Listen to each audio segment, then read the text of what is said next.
Gaddafi's building. Show me one which does not have a building or which has never benefited from his generosity. Nations across Africa have benefited from the generosity of Muammar Gaddafi. He was brutally murdered. And then the same people now turn around and say Libya is in trouble.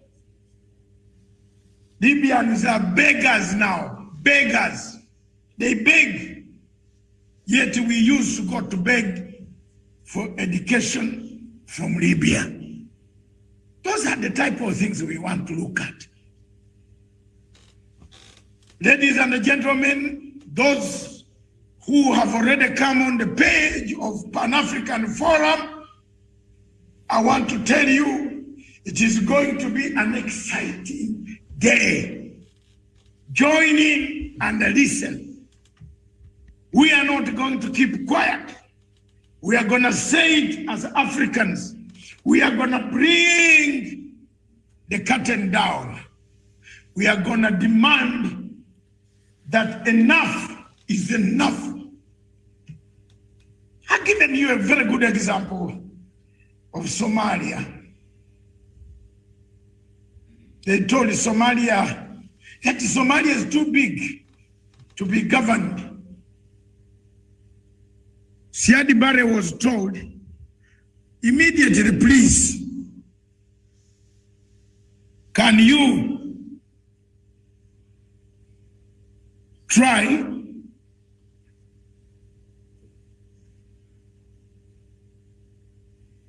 immediately, please,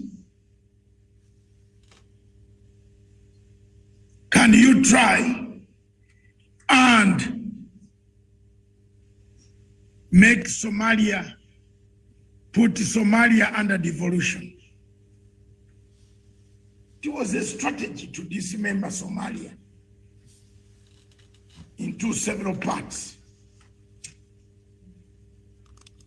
It was devolution, one of the factors that brought Somalia to where we are. The same guys ran away very fast, left my Ugandan troops. And I want to take this opportunity to thank President Museveni and President Uhuru Kenyatta, and especially President Museveni for having been the first person to react on the situation of Somalia. We might have differences on a number of other things. Those are minor. But when it comes to Pan-Africanism, we are together. And that's where we have found a common bond. Mr. President, thank you very much. First, for sending the first group of Ugandans to enter Somalia, Mogadishu, to pacify Somalia, to create a better Somalia for tomorrow. We might not see it in coming, but we have stopped an Islamic State from operating near the borders of our countries. I want to thank the former President Kibaki and the current President of Kenya, President Uhuru Kenyatta, and the late President Nkurunziza for coming in. And my comrade, brother, friend, you have gone, you went too fast. My only comrade that I worked with in London, Zenawi, you decided to send troops into Somalia to pacify Somalia. Zenawi.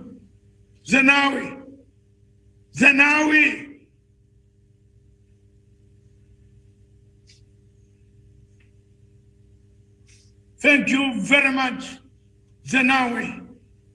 Zenawi, brother, you remember in Islington, Hyber and Islington, wherever you were, my brother. You went first. I will follow you, brother. But you made a contribution towards stabilization of Somalia. We were together, we worked together. We have another brother who has remained behind, and I will talk about him later. Isaias Efaki. We worked together in the same office. You were for Uganda, for Ethiopian Relief Association. I was for Uganda Community Relief Association, UKRA. Our time that we spend pacifying Africa. And I want to thank Dr. Tedros, my younger man. You know, when you talk about some younger people, people think I'm younger. I am older than Tedros, only that I don't have gray hair. Yes, 65 years. Yes, I've struggled for this continent. So when you look at this conflict across the world, look at the conflict of Boko Haram. Look at the conflict of Mali. Look at the conflict of Sahel region. Look at the conflict in Central African Republic. Look at the conflict in South Sudan. Look at the conflict in Mozambique. Look at the conflict in DRC Congo. Look at the conflict which is stirring everybody in Tripoli. The Turks have returned. Turkey has returned as a superpower under the auspices of NATO to occupy Africa through proxy war. Look at the conflict between Rwanda and Uganda, my own country. Do we deserve this as Africans? A Ugandan cannot travel to Rwanda. A Rwandese cannot travel to Uganda. Surely. And we call this African Union. Where is African Union? Who captured the African Union? Look at the emerging trend of the African bloc that is opposed. Over 34 countries are opposed to the inclusion of Israel as an observer state. Why were they not consulted? Why were they not consulted? Why? Ladies and gentlemen, as you know, Mombasa is very hot. Therefore, you have to have a handkerchief on, and today it is going to be very hot because we are going to reveal very hot subjects. We are going to deliver subjects that will make people's hearts jump. Look at it. Is Turkey replacing? Wherever you see Turkey, wherever you see Total Oil, Shell, BP, what happens then? Proxy war. One comes with the drilling machine, then Qatar comes with money. Have you noticed that those two countries run together? Turkey, Qatar, Saudi Arabia. Look at the uniforms that Al-Shabaab wear, and look at the uniforms in Saudi Arabia. Are you shocked? as an African, that the uniforms look alike. What happened to us? Where is African Union? Today, we are told that Mozambique needs help. We are told that Total Oil became a conduit. When you read this history, and my friends from Zimbabwe, Venus, Saxon, will bring you the real step inch by inch, how Cape Delgado, I'm not Portuguese, but I have a Portuguese granddaughter, Eradini, from my firstborn daughter, Miriam.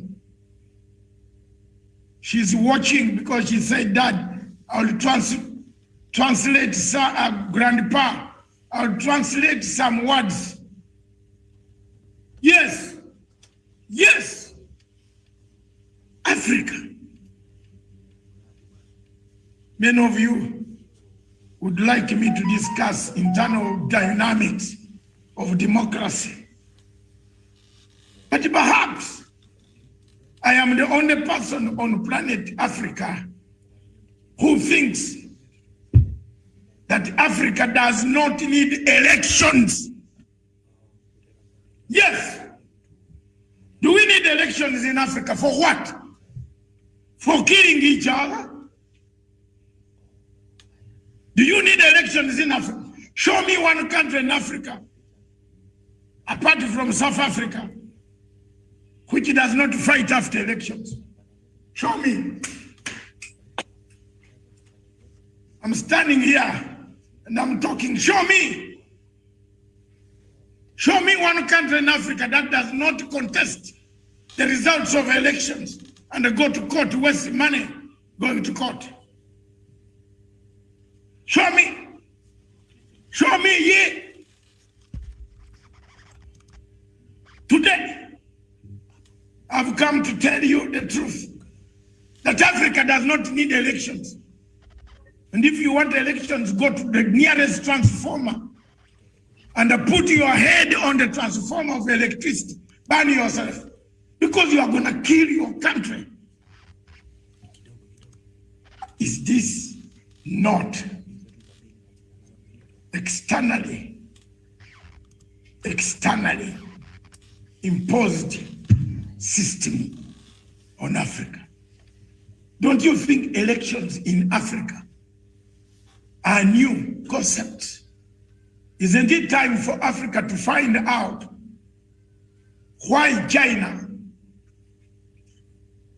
gives us money when China 40 years ago,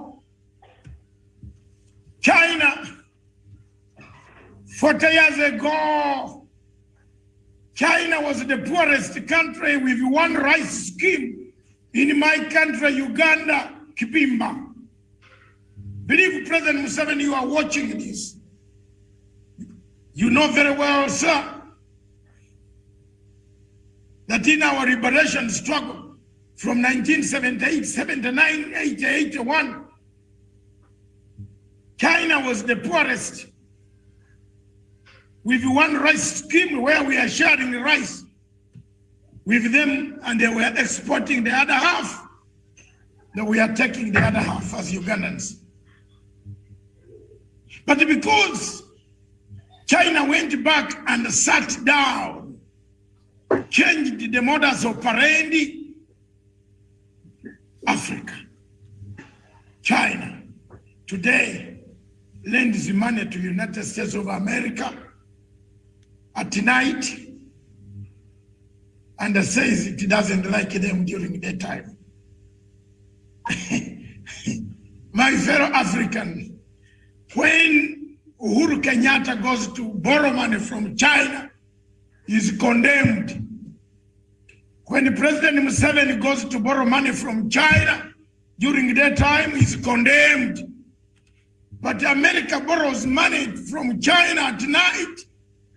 Then they condemn each other during the time. Today we have the pandemic that is sweeping across the world. We have not had anywhere on planet Earth a contamination of the origin of this pandemic. We don't know. Today people are being told another variant is coming, another one is coming. Prepare for another one. Another one is coming. Another one is coming. Oh God, oh God, oh God, oh God. How many of these variants are there? Africa. Is this our war? Are these conflicts ours?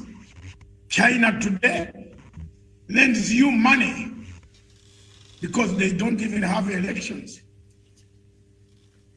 Any of you participants and on the panel who are going to speak, when you are called upon to speak, show me one MP of China you have seen in your town across Africa, and then I'll give you another 10 shillings for your airtime. Oh, $10 for your time. $10. If you show me a member of parliament from China carrying a briefcase with 2 V8s running around the cities of Africa, I will give you $10. China has no MPs, but it's a functioning democracy, according to their democracy. That's why the people want to dismantle them. They're doing very well. Yes, they are doing very well. They have a common bond, a social bond. Africa does not have a social bond. Africa has no social bond. Show me one African country that has a social bond, which gives its people a check every end of the month. The elderly, the non-employed, where are they? Where is this country? Again, I'll give you $10.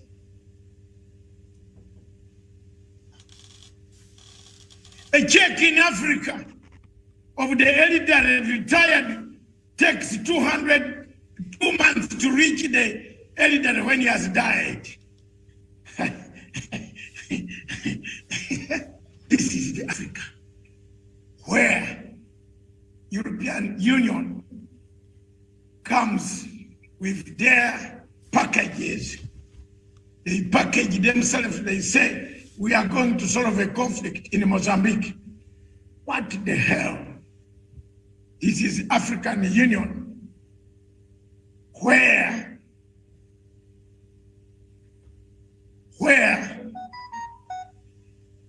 the European Union says we are going to support the people of Somalia. Then they end up themselves amongst the European Union countries. They say, how much gas and oil has Somalia got? They divide themselves. Another European Union country called Norway says we gave Somalis a lot of passports. When Siad Barre's government collapsed and Americans ran away in disarray. Now we need this gas and oil in the Indian Ocean. Now the boundary between Kenya and Somalia must be talked about in ICJ. Is this our position? Haven't we lived together with Somalis without the boundary?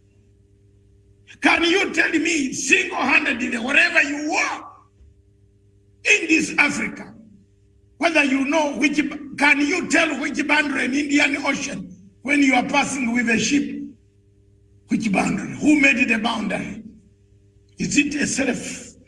Who imposed this conflict on us that we are today talking about imaginary oil, which is deep, deep down in the sea. Is this our war? Is this our war? If it is our war, tell me how Somalia and Kenya, if they went to war, tell me how it will benefit the two countries.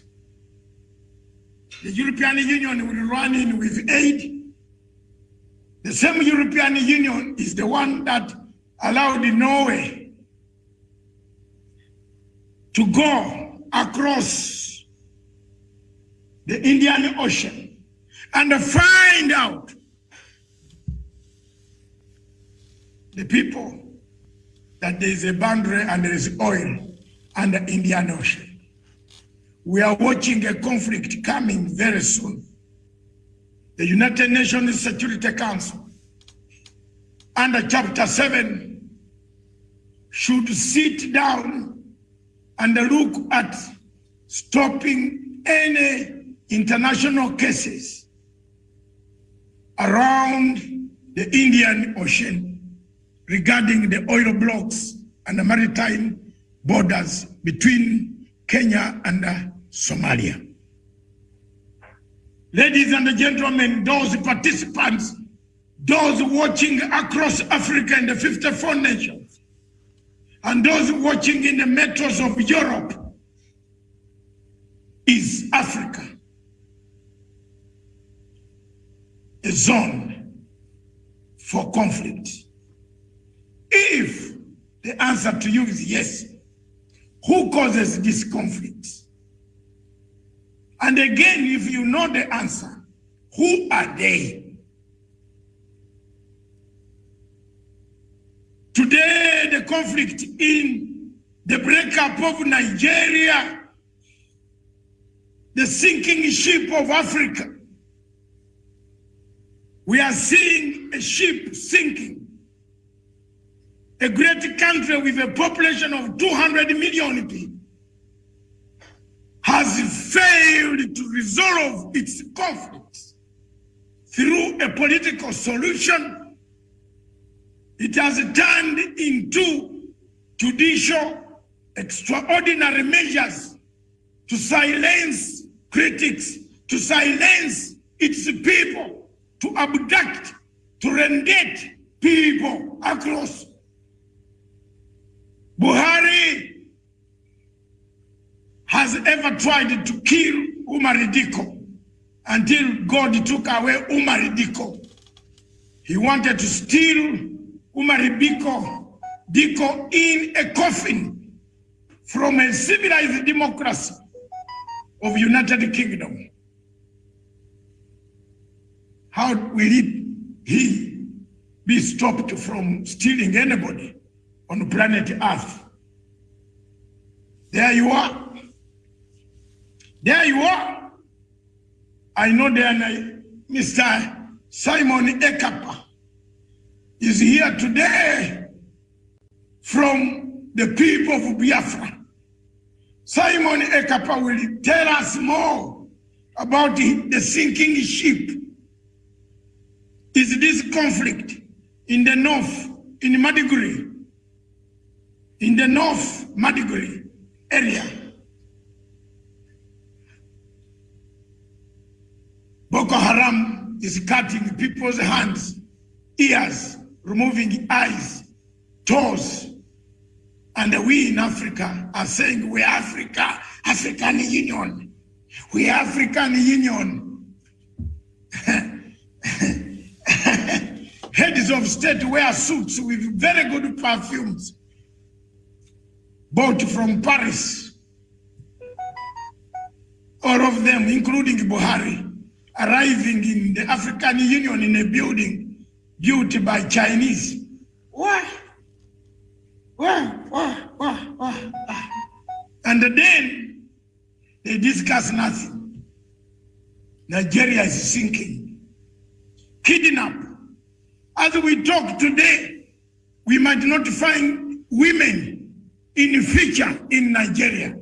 If you have not married in Nigeria, now you might not marry in the future because all the girls are being kidnapped taken by Boko Haram, ISIS, and kidnappers.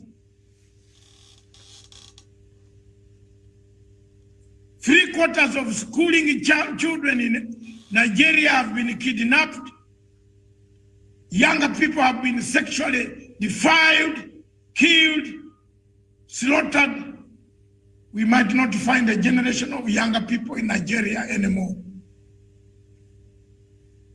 Across in Cameroon, there started a leader called Paul Biya. In Amazonia, Paul Biya has killed for 4 years, actually for more than 4 years, since 1961. Nigeria, a neighbor of Cameroon, the governments have been conniving. Obasanjo connived and did not take this motion further from the General Assembly.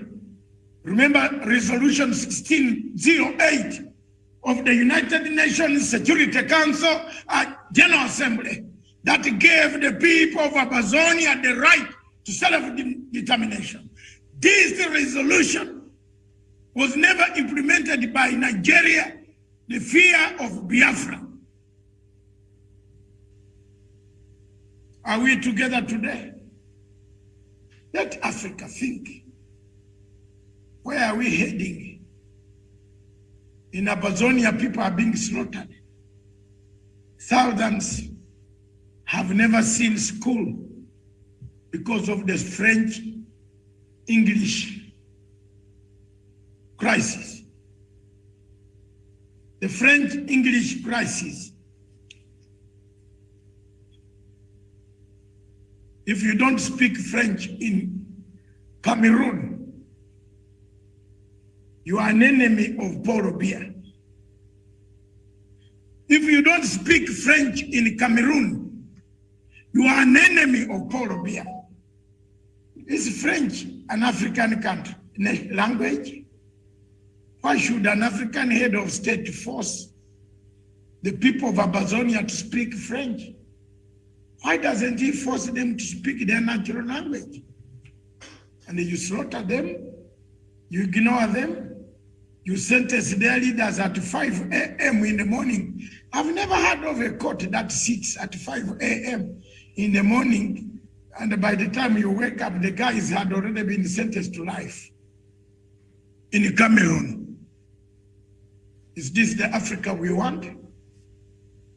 Across in Central African Republic. I'm giving you this so that it runs across, so that don't touch your country only. Talk about Africa. The conflict in Central African Republic is simply a conflict created by mercantile capitalism. Yes. Look at the mercantile capitalism that is taking shape in Central African Republic. Every 2 hours each day, there is an Airbus leaving Charles de Gaulle Airport to go to Bangui. But it doesn't take passengers. It takes goods, equipment, mining equipment, maybe, and it carries back diamonds. A few months ago, United Nations French peacekeeping forces were found with diamonds and boxes of gold hidden in boxes, saying they were returning equipment to France. Does it worry you as an African? Is this the Africa we want? South Sudan. A few days ago, Dr. Riek Machar was purportedly ousted by his own generals. Who funds this conflict in South Sudan? Have you found out? Is it our conflict? The conflict across in Tigray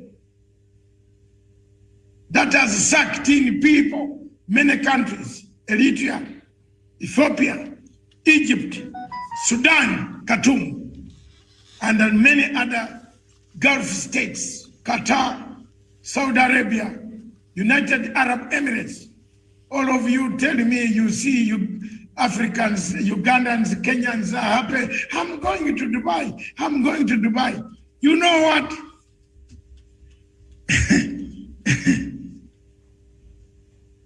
I want to tell you one shocking revelation. I call Dubai River Road of Kenya. Why should I live in London and go to Dubai? Because it has become a river road of Kenya. Why? I hate their policies. Look at the way they fund wars. They fund wars across Africa. The conflict down or up in Tigray is a complex conflict. The European Union is saying, oh, we have to do something. America is saying, we have to do something. Why don't you do something to save the people? What are we waiting for? Who is benefiting from the conflict in Tigray? Who wants to divide Ethiopia into several parts? Who? At least it's not me. And at least it is not Professor PLO Lumumba would not like to see Ethiopia divided. At least it's not President Kisano who will speak later on this conference. At least it's not the participants that I see here who want a divided Ethiopia, a divided Africa. But the conflict, the question that remains on us is, as Miriam is going to come up to read the question to people, to the participants, I call convener or co-host. I'm the main convener. She's the co-host. And in our organization, we give priority also to ladies to chair some sessions. Some of you who came in late, you found when we had already played a video that shows quite a lot. And I will ask the production team to bring the video as I make my remarks. Those were just remarks. I'm coming back with my paper later on.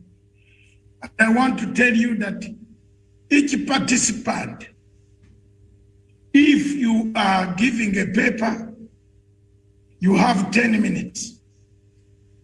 Ekpa, the main speakers have 30 minutes. Those who are on the queue, you have 30 minutes. The keynote speaker, professor, has more time. When you finish and the words are finished, or you are exhausted, your Professor PLO Lumumba, you can sit down. You have about 45 minutes to an hour because you like speaking. Is here, we are here today, but because of the protocols of COVID-19, we could not be all of us. There were several people who wanted to come, but the regulations are very clear. Ekpa, you have 35 minutes. Kuwesa, you have 35 minutes. Section, you have 35 minutes. And others who want to make contribution quick, 2.5 or 3 minutes. If you are making a suggestion, 3 minutes. If you have a short discussion, Please make it 2 minutes. Tell us your point, ask your question. We are here to answer you. And our role is to make sure that everybody is happy. We know the problems that are facing Nigeria. We know the problems that are facing the people of Cape Delgado. We know Rwanda and Burundi don't talk. We know Uganda and Rwanda don't talk. We know the conflict in the DRC Congo. Whose conflict is this? Whom does it benefit? Miriam will come up now.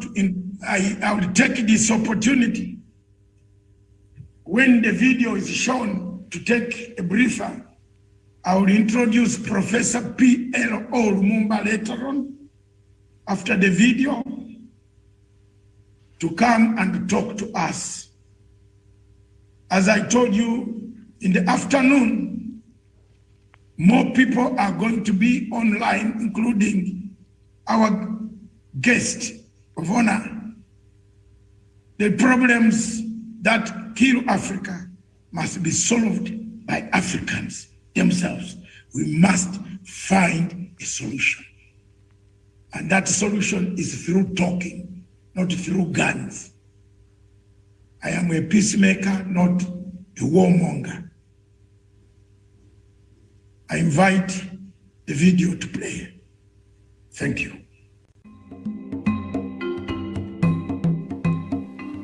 I want to call upon the people of Amazonia today, wherever you are in the diaspora, in Amazonia itself, that in a struggle you are bound to have divisions. But divisions should not divert you from the main focus, the main challenge.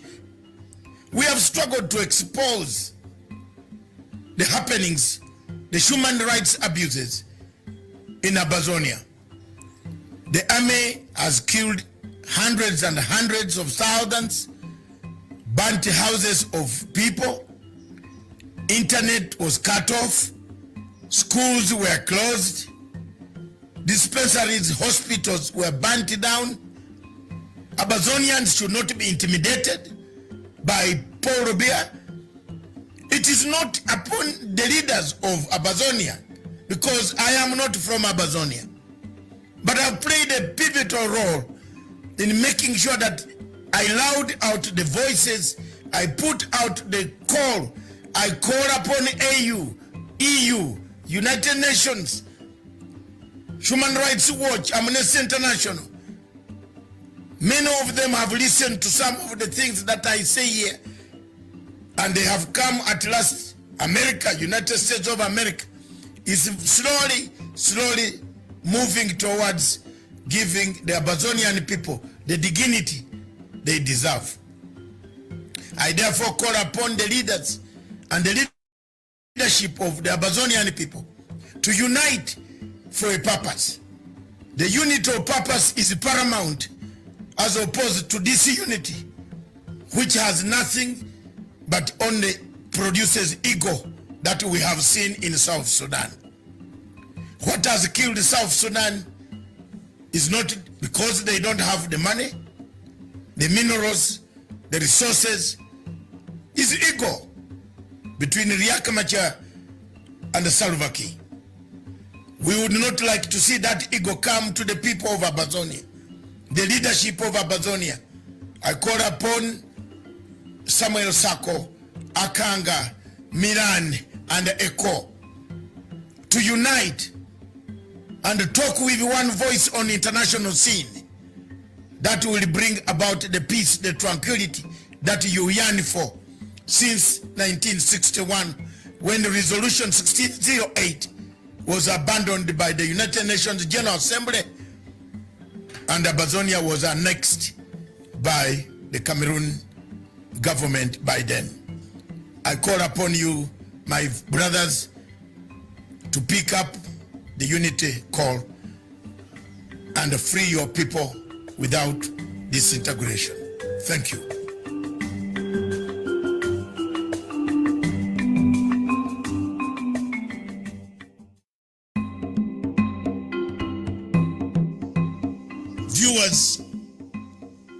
listening to this tape or this video, I want to bring to your attention that the politics of proxy wars in Africa is becoming real, and it has become a reality. I want to bring to this the attention of the African states that time and time again we have fallen victims of proxy wars. We fight wars that are not ours. We fall in conflicts that are not supposed to be, don't help Africa, and they don't help our countries at all. The proxy war that is in East and Central and the Horn of Africa has been ignited, supported, equipped by France. It has been very real that the French government, quietly through its company called Total Oil, has been searching for resources around the triangle of East and Central Africa and Great Lakes region and the Horn of Africa. The LAPSET was one of them, which could have been a landmark project for the people of France. They withdrew from it. The Tanga to Mwanza, they made it, they withdrew from it. The search for oil and resources through Total Oil has brought us the dangers of a proxy war in the region. It is therefore very prudent for people of the region to understand the dynamics that we are going through. For example, in Rwanda and the Burundi conflict, there is a proxy war. We are fighting a proxy country has brought us to a war between the two countries, between Uganda and Rwanda and Burundi. There is a proxy war in Congo who is sponsoring a resurgence of rebels that are fighting President Tshisekedi because he was not supported by countries that we know very well. This type of strategy has happened in North Africa, where Libya has been reduced to rebels, where each faction, even the government supported by United Nations, is being bombarded by a rebel called Khalifa Haftar, who is funded by countries that we know. The question of Somalia and the Kenyan maritime presents a challenge, a test case for Africa and East Africa to stand firm and denounce the actions of countries that bring proxy wars and proxy politics in our region. It is therefore my humble submission that for this conflict, for this to end, we must do enough publicity, advocacy around the area to tell and explain to the international community why this problem is going to create an imbalance in the peace in the region, and the regional peace will be affected. It is therefore my humble submission that as a Ugandan whose troops, brothers and sisters, mothers and fathers of other many millions Ugandans who are in Somalia, condemn any action by the Somali government to try to resolve issues that should have been resolved amicably as Africans within the African confines. I submit therefore that some of us will go a mile further to do now, from now onwards, to expose, to show the challenges of these countries that make us fight a proxy war in Africa. Thank you very much for listening. God bless you.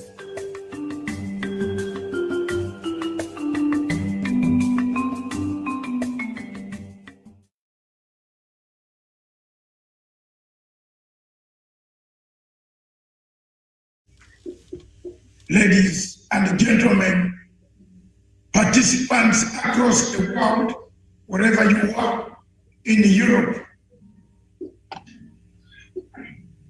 we now officially start. We have already had remarks from myself, Dr. David Matsanga, the chairman of Pan-African Forum, the chairman of Punchline Africa TV, the Ion Africa Radio Punchline Africa, Africa World Media, and many organizations that come under my umbrella in the fight to make Africa better. I want to make it clear that this is a security-related meeting where we discuss the security of Africa, where Africa's security will come under scrutiny. It would be very prudent for security intelligence networks across Africa to listen, to take notes, to ask questions. Where have we gone wrong? Why is there no peace after every election? Why should countries in Africa preoccupy themselves with politics everywhere in Africa? People are up in Tunisia, you have seen on the streets, politics. During a pandemic, people are still talking of elections across Africa, not only Kenya, not only Uganda, not only Tunisia. You see in South Sudan, you see in Ethiopia, you have seen in Somalia, an election that is a mirage. This morning, the keynote speakers for the morning session will be Professor PLO Lumumba, a constitutional lawyer, a speaker, a motivational speaker, a man who has been with me in and out in difficulties. We have been together struggling to put a word for Africa. There are challenges when people say, why don't you put your house in order before you come to tell us? But for us, our houses are not in Kenya or in Uganda. Our houses are in Africa. We cherish the dream, we love the dream of Nkrumah, Sekou Touré, Gabriel Nasser, Haile Selassie, Milton Obote, Julius Nyerere, Jomo Kenyatta, Patrice Lumumba, Benabera. Look at those guys who stood up. Baba Tafawa Balewa, I think so. I cannot forget that guy, that gentleman from Hamid Sekou Touré. Look, these gallant sons of Africa who stood up and said, hey, 50 years to come, you remember us. 60 years to come, remember our words. Nkrumah told you, whatever Nkrumah is today, must be saying, I told you. And the time is going to come when you also will say, we told you. Those who will come on the generation when I and the professor, because we don't know when we are going. None of us knows the date. And there are some prophets here who know the dates. Me, I don't know. I'm guided by God's will.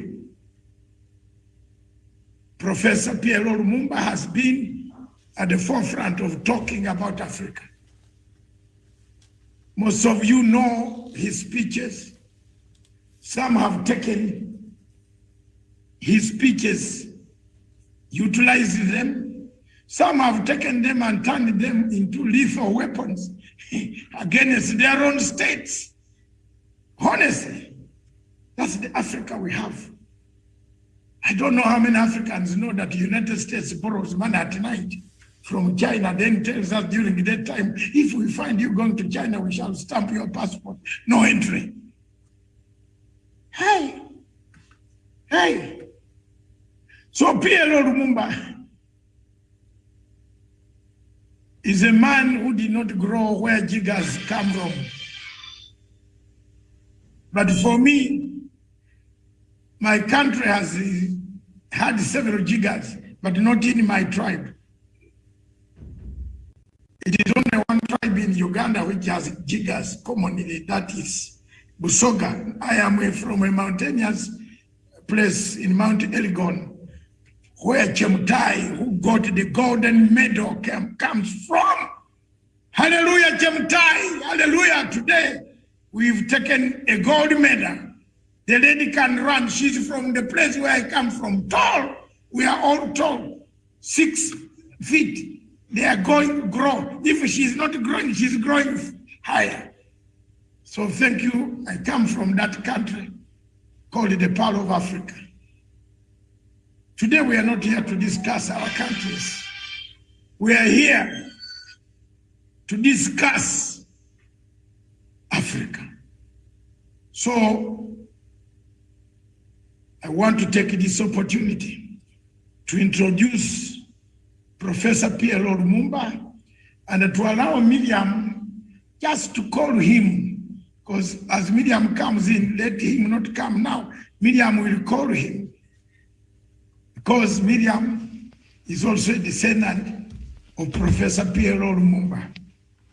Another speaker will be Simon Ekpa. Simon Ekpa is from Biafra. He's in amalgamated Nigeria, a forced Nigeria. They call it a zoo. Some people say it is a zoo, but as a state from AU records and the UN records, Simon Ekpa will speak as a Biafran.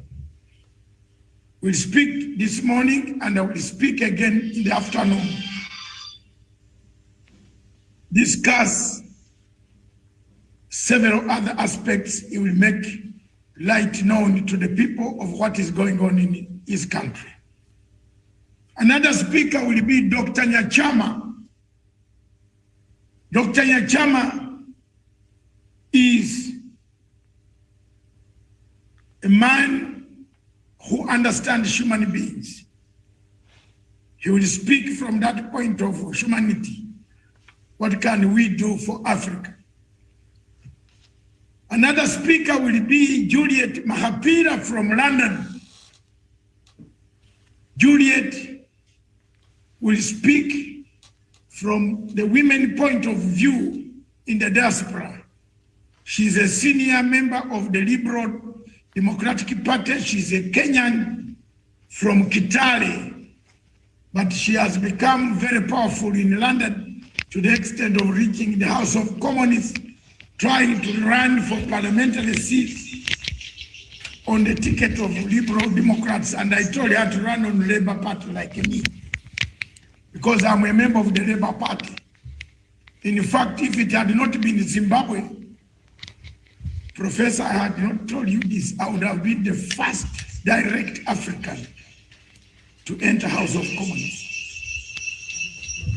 Tony Blair and Robin Cook had given me a constituency where Labour was the majority. To run, that is Croydon Central. I was going to be one powerful figure in the House of Commons from direct the mountains of Uganda.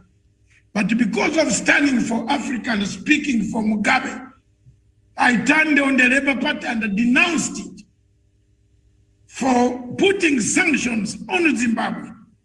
We fell out with Tony Blair and with Claire Short and Peter Haynes. I lost. But up to now, I am a member of the constituency delegate, a delegate of the constituency to the General Assembly, to the Delegates Conference of the Labour Party. And I've told this lady, Juliet Mahapira from Kenya, that the only party that you can sell through to House of Commons is either Conservative or Labour. As you see, the Home Secretary for Britain is Ugandan. Yes, the lady is from Uganda. You see, things work very well. I would have been maybe in that first Labour minister, I would have been a minister for Africa to whip PLO. I don't know. So, thank you very much. Mahapira will come from London. And the other speakers, those who want to speak, there is a lady from, there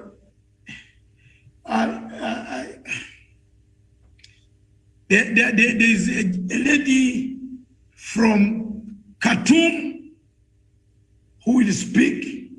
I'm going to give you the names. Then there is a good lady from Lusaka, Madame Masowe, what? Madame Masowe from Zambia. She will speak this morning. And then there are other speakers whom you see on the rest of you. Miriam will be calling your names or will update the register as it is. Now I call upon Miriam to take over the hosting, and I invite Professor PLO Lumumba to the podium. Thank you. All right, Doctor, thank you so much. You're coming to us from the White Sands there in Mombasa. My name is Miriam Good, for those who are watching, and I'm at the general headquarters here in Nairobi, Kenya. Indeed, a very warm welcome to you. And as you already know from the title that you have on your screen, this morning, our topic of discussion on the Pan-African Conference is EU deployment in Africa, conflict zones for political stability or their own economic stability. And now it is my pleasure to welcome our next speaker, Professor PLO Lumumba. Professor, a warm welcome to you.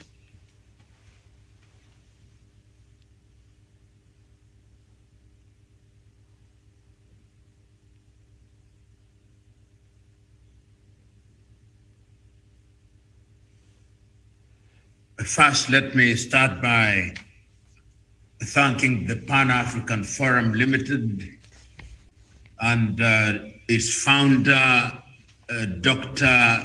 David Matsanga, for putting together this conversation. This is a very important conversation, particularly at this time in the life of the continent of Africa. We are having this conversation at a time when there are many conflicts in the continent of Africa in the manner in which Dr. Matsanga has outlined. And these conflicts have different DNAs, if you may. One of the most important, and I use the word important very deliberately, conflicts currently going on is in Ethiopia, and is a conflict that threatens to break up the Federal Republic of Ethiopia, which is the headquarters of the Organization of African Unity, now turned into the African Union. Only yesterday, reports tell us that the Tigray army has occupied the important town of Lalibela. And what is worrying is that we have not heard the voice of the chair of the African Union, nor have we heard the voice of the President of the Democratic Republic of Congo, President Felix Tshisekedi, who is the current chair. We have not heard the leaders of IGAD speak. We have not heard the leaders of the East African community speak. We have not heard the leaders of ECOWAS speak. We have not heard the leaders of SADC speak. We have not heard the leaders of the Central African countries speak. We have not heard the leaders of Maghreb speak. We have heard muted and apologetic voices from the United Nations. And yet we know that men, women, and children are suffering with bodies floating in various water bodies. And that is just one conflict. We know that there is instability in Somalia, and that Somalia has gone through a very long period of instability, which has created an environment that is hostile to the realization of sustainable peace.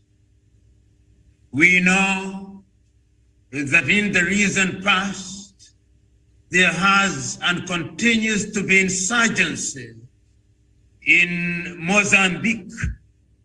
Commentators suggest that it is a religious war, but the anatomy of that war has not been understood properly.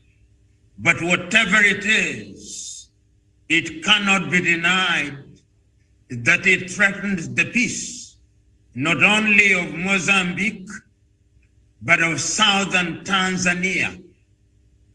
We have seen the continued instability on the eastern part of the Democratic Republic of Congo, which country has never known peace and quiet since the assassination of Patrice Emery Lumumba in 1961. We know that Central African Republic has also had problems, and that there is no peace and quiet there. We also know that South Sudan is struggling to get out of conflict, and as had been stated this morning and yesterday in the media, no sooner had we imagined that with the swearing in of 588 members of parliament in Juba would herald a new peaceful dispensation, then we are told that another faction of Riek Machar's political party have disowned him, and almost immediately his own faction have disowned the other faction, which means that there is a breeding ground for conflict. In Sudan, we know of the conflict in the Nuba Mountain, in the Blue Nile, and in Darfur. We also know that Libya continues to be in difficulties, and we cannot forget the recent assassination of President Abiy Itno and the continued instability in Chad. In Burkina Faso, we know that there is conflict as we speak, and the same may be said of Mali, of Mauritania, and of course, the Amazonian problem, which continues to fester. And we cannot forget that even in Senegal, which we may think is peaceful, the people in the Casamance region have their own problems with the Dhaka administration. Those are conflicts which are of high tension nature. But we also know that in the countries which appear to have peace, every election cycle threatens those very nations. In Kenya, we know that in the year 2007, the country nearly degenerated into civil war when the political class mobilized the population and weaponized their constituencies until through international intervention, the country was saved from falling into the abyss of civil war. The same was repeated in Kenya in the year 2017, and as the country approaches the elections in 2022, the drums of war are already beating. In Zambia, we are already aware that the president has asked the armed forces to be deployed into the streets as they prepare for their elections on the 12th day of August. And we know that every election cycle in different countries, only yesterday, the 5th day of August 2021, we saw young men and women in a most disciplined way demonstrating in the streets of Accra, Ghana, and demanding that they must have jobs. Africa is in a crisis. And that crisis is the one that begs the question which is on the table, and which I beg to rephrase. Are the conflicts in Africa internally generated or externally manufactured and fueled internally? Is it the case that the erstwhile colonial powers now operating under the aegis of the European Union is the manufacturers of those conflicts? Is it possible that even those that have left the European Union, such as the United Kingdom, are part of that conflict? In a nutshell, the question that is on the table is, why is it that so many years after the bulk of African countries regained their independence, the fragility of the African nation threatens the post-colonial state? In order to understand that question, I think it is important that we address ourselves, albeit briefly, to the historical origin of the modern African state. It is something that has been stated times without number, but in order to contextualize our conversation, it's important to repeat it again. The modern African state, and I'm using the word modern very guardedly, is a product of the Berlin Conference, which was held in Berlin, Germany, between the months of November 1884 and the month of February 1885. The very reason why that meeting was held is because the European powers divided the African continent into their spheres of influence for purposes of exploitation.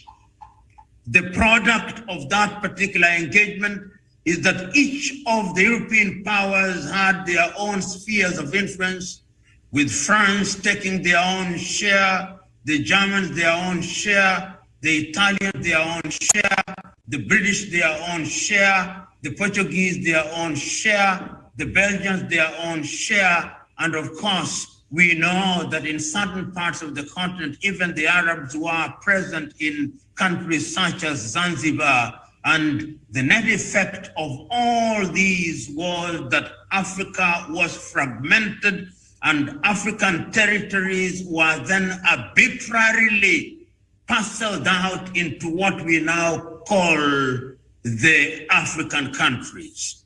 Chinua Achebe captures the end product of the Berlin Conference in his book, The Trouble with Nigeria, written in 1983, when he says that most African countries are mere geographical expressions, and that they are created deliberately and designed to collapse.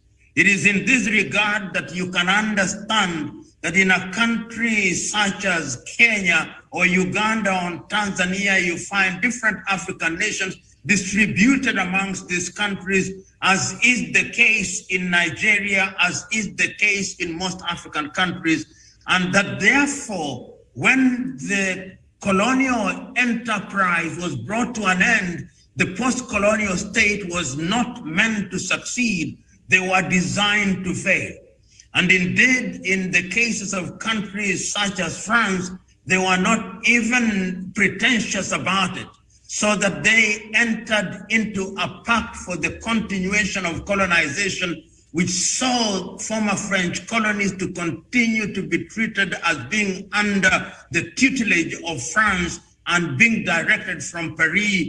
Indeed, that meant, among other things, that their economies were controlled from the French government, complete with a currency, the CFA franc, which is printed, distributed, and whose value is determined by the Paris government. That also remains true of the former Portuguese colonies, which were wrestled out of the combined Marcelo Caetano and Antonio de Spinola regimes in the 1970s and 1980s, when through sustained struggle, independence was captured from them by the Mozambicans, the Angolans, the Cabo Verdeans, and the Guinea-Bissauans. And of course, we know that the same was true of the former British colonies, and ultimately in Southern Africa, if they were arrested from the apartheid regime, which was a product of the apartheid philosophy articulated in 1948 by the Nationalist Party of Hendrik Verwoerd. Africa, therefore, is a continent that must be understood as the home of diversity. Somebody described that form of diversity, I think it is Simon from Nigeria, specifically in the Biafra region, who says that in Africa there is a dangerous form of diversity which militates against our unity unless it is understood and used to mediate African conflicts. That is the continent in which we find ourselves. And Africa has always been a victim, as all of us know, of diabolical conspiracies and diabolical machinations of the former colonial powers. Indeed, one can say that no sooner had African countries started regaining their independence than the former colonial powers started plotting the destruction and or destabilization of African countries. It is instructive that as early as 1961 in countries such as what we now describe as the Democratic Republic of Congo, individuals who were seen to be progressive, such as Patrice Emery Lumumba, were assassinated. The same fate was to meet Sylvanus Olympio in Togo. And no sooner had that happened, you will remember that other great African leaders were also assassinated. But let us retrace a little to understand how the diabolical machination started very early on in the history of Africa. Prior or immediately after the independence of Ghana, which was the leading country in that regard, and I'm excluding Liberia, which was created in a unique manner in 1847, and excluding Ethiopia and excluding Egypt to a certain extent, and Sudan. When Kwame Nkrumah led the Ghanaians to regain their political independence, one could see the hidden hands of powers at that time.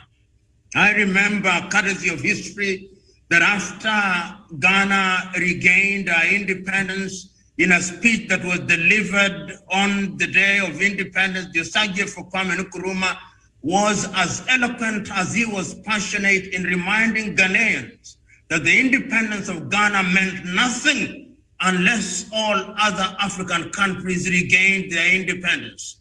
And it is on that basis that he told them that the imperialists will always have different ways of ensuring that they stay in the continent of Africa. He said that imperialists do not change their character. They may wear different masks. They may come as investors. They may come as donors, but their agenda and their scheme remains one and the same: to subjugate and to manipulate the African continent. It is on that basis and guided by that principle that in 1958, Kwame Nkrumah convened a meeting of African leaders, urging them that there was a need to create a front that was going to ensure that post-colonization, the neo-colonial project was not allowed to take root in Africa. As 2 years later, Kwame Nkrumah with King Hassan of Morocco convened yet another meeting in Casablanca in Morocco, and that group of individuals who believed in the total and genuine independence of the continent of Africa, not flag independence, were christened the Casablanca group. At the same time, the erstwhile colonizer led by the French under the leadership of their retired Army General Charles de Gaulle had recruited Cote d'Ivoire's Félix Houphouët-Boigny and Tubman of Liberia, and indeed they had a meeting initially in Monrovia in Liberia and subsequently in Antananarivo in what is now known as Madagascar, then known as Malagasy, and that created what was then described as the Monrovia Group. So that when Haile Selassie convened a meeting in the month of May between the 23rd and 25th days of May in 1963 in Addis Ababa, Ethiopia, there were two factions which were on the table at that time. One can say that there was the Casablanca group, which was clear in its mind that Africa needed to enjoy total liberation and to ensure that the neo-colonial project was not allowed to thrive, and the Monrovia group, which was led and whose agenda was articulated by Félix Houphouët-Boigny, who took the view that Africa needed to grow away, and I'm using the word grow very deliberately, from colonialism in a gradualist way. It can be said that despite the urging, despite the spirited cajolement of Kwame Nkrumah, it is the Monrovia group that won the day in Addis Ababa in 1963. And instead of a United States of Africa, we ended up with the Organization of African Unity, which was a watered down version of the United States of Africa that Kwame Nkrumah had demanded as a way of immunizing the continent against the vagaries of the neo-colonial project. And I dare say that today we are paying for the choice of those lukewarm leaders not to listen to Kwame Nkrumah. Because when they did so, in a very surreptitious and in a very diabolical way, the erstwhile colonizers continued to be the puppeteers, and the newly colonized countries became puppets and marionettes, which were controlled. If they were not controlled from Brussels, as in the case of Congo, they were controlled from Paris, or they were controlled from London, or they were controlled from Madrid, and of course, subsequently, some of them were to be controlled from Moscow and from Washington during the Cold War. The net effect, therefore, is that Africa has always been a continent that is under the attack and assault of foreign powers. Even as Africa was continuing to labor under the choreographed machinations of the Western powers, which were designed to ensure that African resources were being taken away, other powers were also coming into the continent of Africa.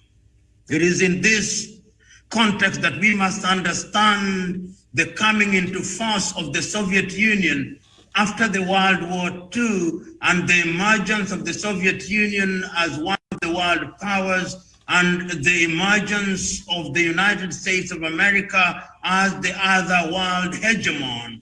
There was now a contestation of an ideological nature, and Africa became a theater of this conflict. Leaders either affiliated themselves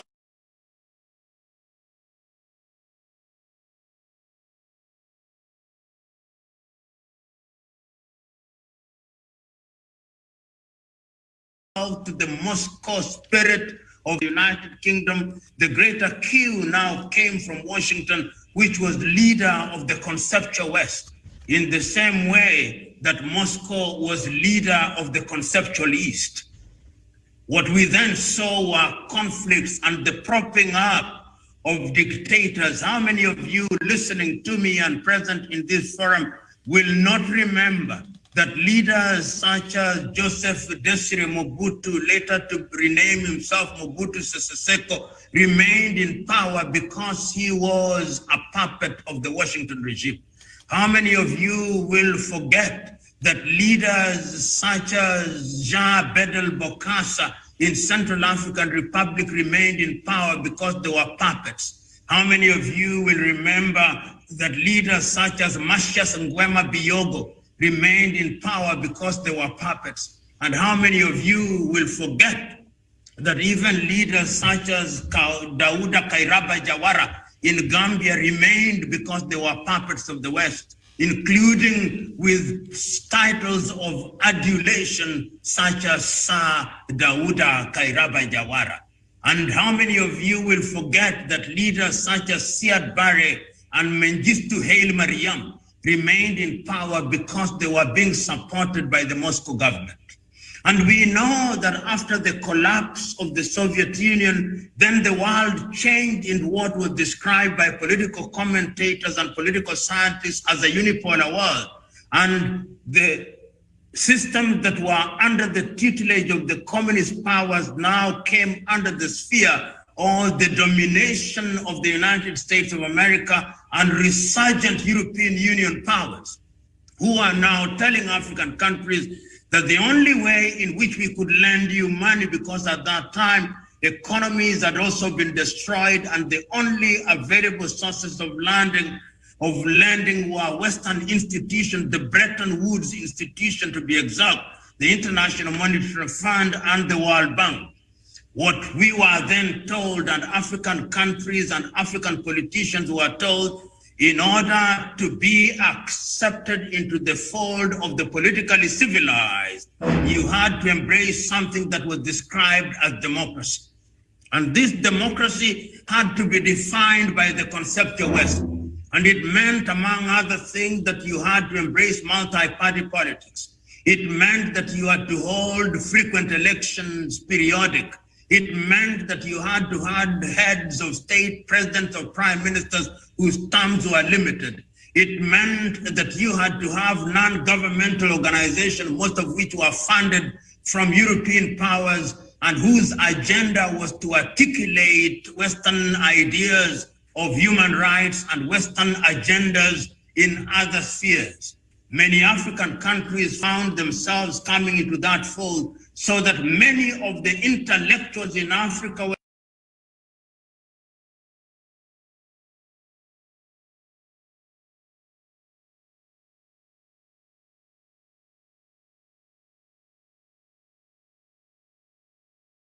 whether they like it or not, became parts of the world, and despite their protestation to the contrary, they merely were puppets. They merely were recipients of little pittances being paid to them, and he who pays the piper, the old saying goes, calls the tune. So you had an African intelligentsia who, to use that neo-Marxist term, and I'm saying this is neo-Marxist, I'm not myself a Marxist, but they were and could be described as the comprador bourgeois. And these comprador bourgeois continue to operate in Africa under different guises. You find them in NGOs, you find them in governments, and I dare say that they are the fifth columnists via which these Western organizations and Western powers continue to operate in the continent of Africa. And of course, as Marx once said, the safety of this comprador bourgeois demands that the masses of the people be kept in the most profound ignorance. And what do, these individuals?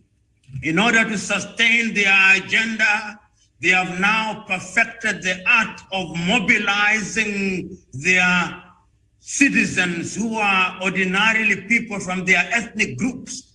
The mobilization of ethnic groups and the creation of political parties which do not have the character of political parties, they have no ideological anchors, is what now creates problems in Africa, amongst many other things. And I dare say in many African countries, there are no political parties as are understood in different parts of the world. The political parties we have are actually ethnic enclaves led by, depending on which country one is talking about, low voltage ethnic warlords whose only desire is to seek political office for nothing else other than material aggrandizement. In the minds of these men and women, in certain cases, the only agenda that they have is that they must seek and seize the instruments of the state and use them for personal benefit. And that is why we talk about the concept of the prebendal state, where the agenda of those who get into political power is to share state revenue and is only the crumbs that are available for the general population. When you are operating in an environment such as that, then you must know that conflict is always knocking at your door, if it is not in fact sitting in your very sitting room. And I dare say that that is where Africa now finds herself. In the recent past, of course, we have seen the emergence of China. China has come into the African scene like a juggernaut. It has come in the nature of a Trojan horse. It comes with goodies in the forms of railways, in the forms of stadia, in the form of roads, in the form of development of ports and other things which are visible and which can then be waved to the gullible electorate as constituting development. And in that way, China has entered the hearts and minds of very many African leaders. And today, there are very few African countries which are not under the beck and call of China. Has it ever been lost on you? Have you ever not wondered why it is that Africa, with our 54, 55 countries, depending on whether Morocco agrees that Sahrawi is a country or not, why it is that it's only African countries that periodically once a year are summoned to Beijing and all of them run to Beijing to be addressed by one leader of China? Have you ever wondered why it is only Africa whose leaders are summoned to Tokyo to be addressed by the Prime Minister of Japan? Have you ever wondered why African leaders are the only ones who are summoned to Washington to be addressed by the leader of the United States? Have you ever wondered why African leaders are the only ones that are summoned to Moscow to be addressed by the president of Russia? Have you ever wondered why Africans are the only leaders who are summoned to Germany to be addressed by the Chancellor of Germany? Have you ever wondered why African leaders are the only ones who are summoned to New Delhi to be addressed by the Prime Minister of India? Have you ever wondered why Africans are the only ones who are summoned to the Arab world to be addressed by the King of Qatar? It is because Africa is the theater. Africa is the home of resources, and African leaders are mere marionettes and puppets who are manipulated to the detriment of the people. That is not to say that there are no exceptions in Africa. There are few African leaders who have tried to speak out. And in this regard, I never forget the late John Joseph Pombe Magufuli. I never forget Paul Kagame. I never forget occasionally Hage Geingob. And occasionally in his younger days, of course, I never forget Yoweri Kaguta Museveni. And in his younger and better days, Robert Mugabe. And of course, there were others in the period before this period, which I'm talking.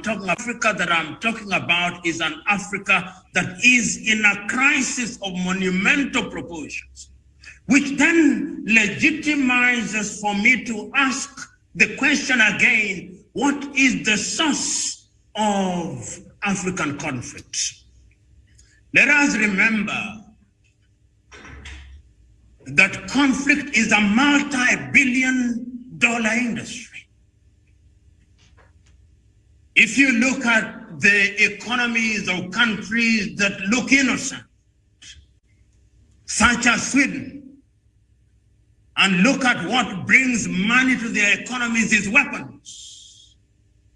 If you look at the economies of most countries in Europe and America, and what injects money to the economy is weaponry, small arms, and other things.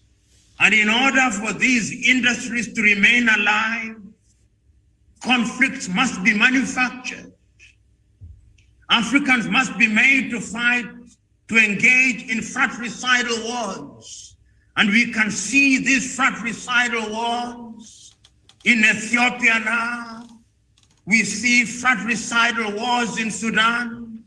We see fratricidal wars in Southern Sudan. We see fratricidal wars in the Democratic Republic of Congo, fratricidal wars in Mozambique, fratricidal wars in Cameroon and in Amazonia, fratricidal wars in Mali, in Nigeria, in Burkina Faso, in Mauritania, in Libya, and in many parts of Africa. And when these wars are being prosecuted, money is being made in the billions. And you must also know that poverty is also a multi-billion-dollar industry. And as long as you ensure that Africans are wallowing in the muck and mire of poverty, you can engage in humanitarian action, and in that way you continue to sustain Western organizations. War and poverty are multi-million-dollar industries. But does it mean that we ourselves are free of guilt? No, we are co-authors of our own misfortune. The misfortune of Africa is that her men and women who have had the honor and privilege of presiding over our affairs post-independence, except for a very few of them, have been men and women who have no agenda for the continent. They are men and women who want to occupy political office for personal aggrandizement, as I said. They are men and women whose only desire is to lord it over their people. They are men and women who are possessed by the spirit of egotism and megalomania. They are men and women who have no vision for their country. They are men and women who are myopic. They are men and women who do not want to address the critical problems of food, the critical problems of health. They are men and women who, as we have seen during this pandemic, cannot lead their countries to embrace science. They are men and women who, instead of embracing technology, are engaging in embracing theology, not knowing that the problems of technology cannot be solved by theology. We cannot pray into action that which we can acquire through science. So Africa can only liberate herself when she realizes genuinely that her future not only demands but requires that she must stop and pause and ask herself what is our trajectory. Africa must get into a clear understanding that her present structures are not going to solve our problems. You cannot pour new wine in old wineskins. Organizations which are in a suspended state of animation, such as the African Union, must be revamped and reorganized if Africa is to know and to realize our potential. I know that in the recent past we have come up with projections and schemes such as Africa Agenda 2063, and there is nothing wrong with the promises of Africa Agenda 2063. I know that we have the African Continental Free Trade Area, and there is nothing wrong with that. There is nothing wrong with the Maputo Protocol. There is nothing wrong with the Malabo Protocol. There is nothing wrong with the Kigali Protocol. There is nothing wrong with all those initiatives. But what I know is that mere pronouncements in and of themselves without accompanying and deliberate action, which is informed by the desire to change the continent in a dramatic way, is not going to help us solve our problems. So we can blame European Union all we want. We can blame China all we want. We can blame the United Kingdom all we want. We can blame the United States all we want. But we must also remember that we have contributed to our own misfortune. Is it not the case that when we were fighting for independence through our fathers, we gave ourselves a promise that we needed independence in order to demonstrate to the world that we had the intellectual wherewithal to run our affairs? Did we not tell ourselves that our independence was more than our national anthems, more than our flags, more than our mottos, and that we would not allow our imposed boundaries to stand in the way of our creative unity? Did we not tell ourselves that? Did we not tell ourselves that we were going to ensure that our people would have good health facilities? Did not tell ourselves that we were going to fight ignorance through education, through science and innovation? Did we not tell ourselves that we were going to feed ourselves by having agriculture that is sound and is not rain dependent? Did we not tell ourselves that we were going to use our resources? Did we not tell ourselves that Africa was going to be liberated? We told ourselves those things, but because, as Chinua Achebe rightly said in 1983, the problem of Africa is simply and squarely a problem of leadership, and I dare say even that of followership, because we who are the voters, we who are in the majority, we have allowed ourselves to create monsters unto ourselves. We have allowed those who stand in positions of leadership to think that they are demigods. And when you have treated people as demigods for too long, they now suffer from the martyr complex. They now suffer from the Messiah complex, and they think that we are mere marionettes and puppets to be manipulated, and they consume all the things that we ought to consume. Africa will only liberate herself from the day that we realize that the problems of Africa can only be solved by ourselves. But we must wake up and be prepared to roll our sleeves. And when we do that, and do that in a sustainable and undisciplined manner, Africa will stop blaming others and begin to use our monumental resources for the benefit of the continent. It can be done, it must be done, and it is only you who can do it. As Julius Kambarage Nyerere famously said, it can be done, play your part. And as the Osagie for Kwame Nkrumah famously said, we cannot solve these problems by looking east or west, we must look forward. Thank you very much.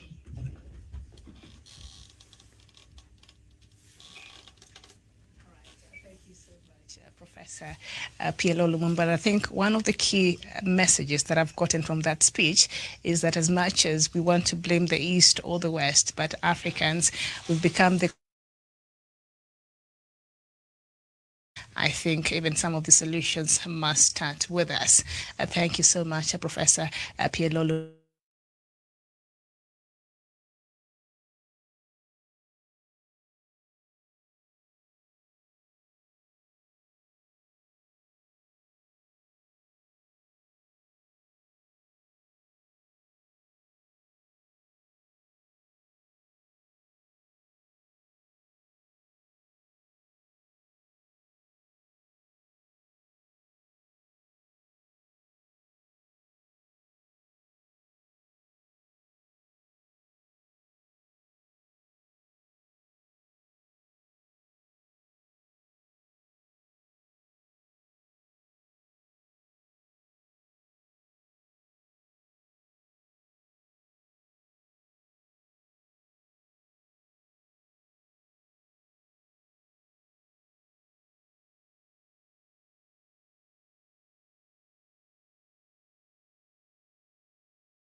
in the web.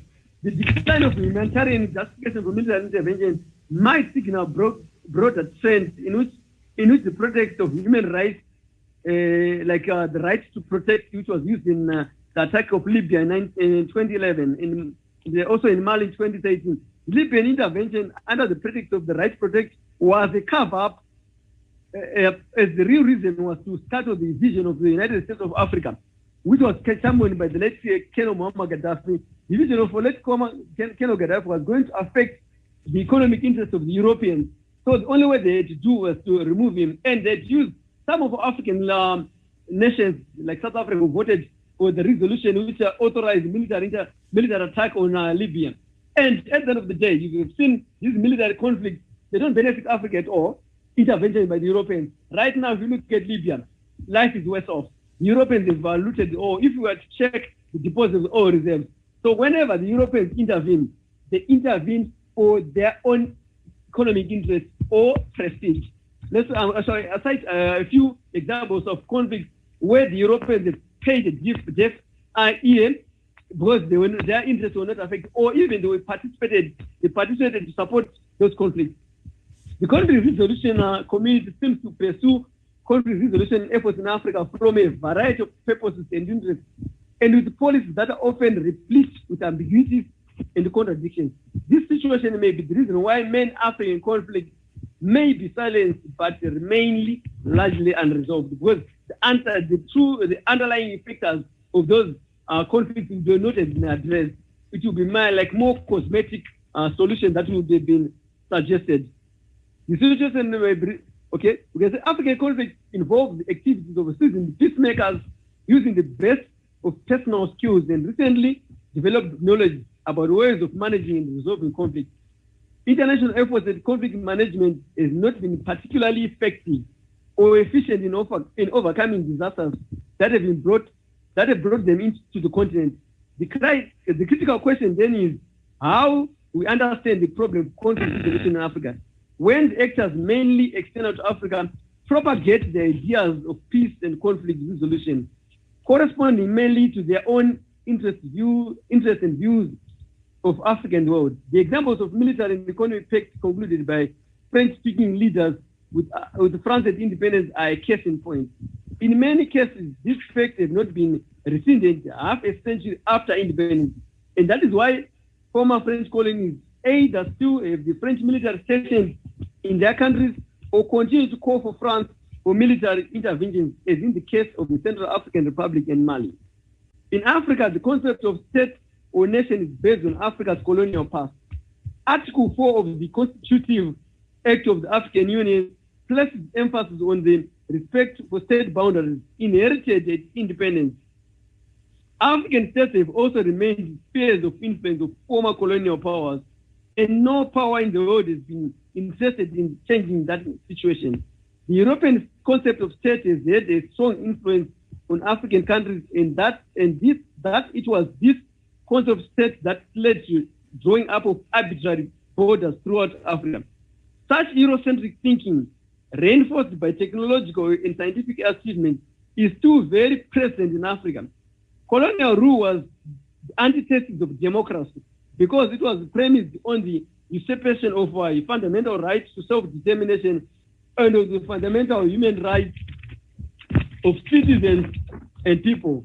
Okoye in 1997 work underscored that the fact that whatever legitimate colonialism possessed was derived not from any set of agreed rules or consensus, but from the monopoly of the means of coercion and violence, and by its divide and rule strategies aimed at intensifying the cleavages, which were the cleavages on class, tribal, and religious, which were inherent in the social structure and at prolonging its rule. Colonial rule never raised the issue of good governance.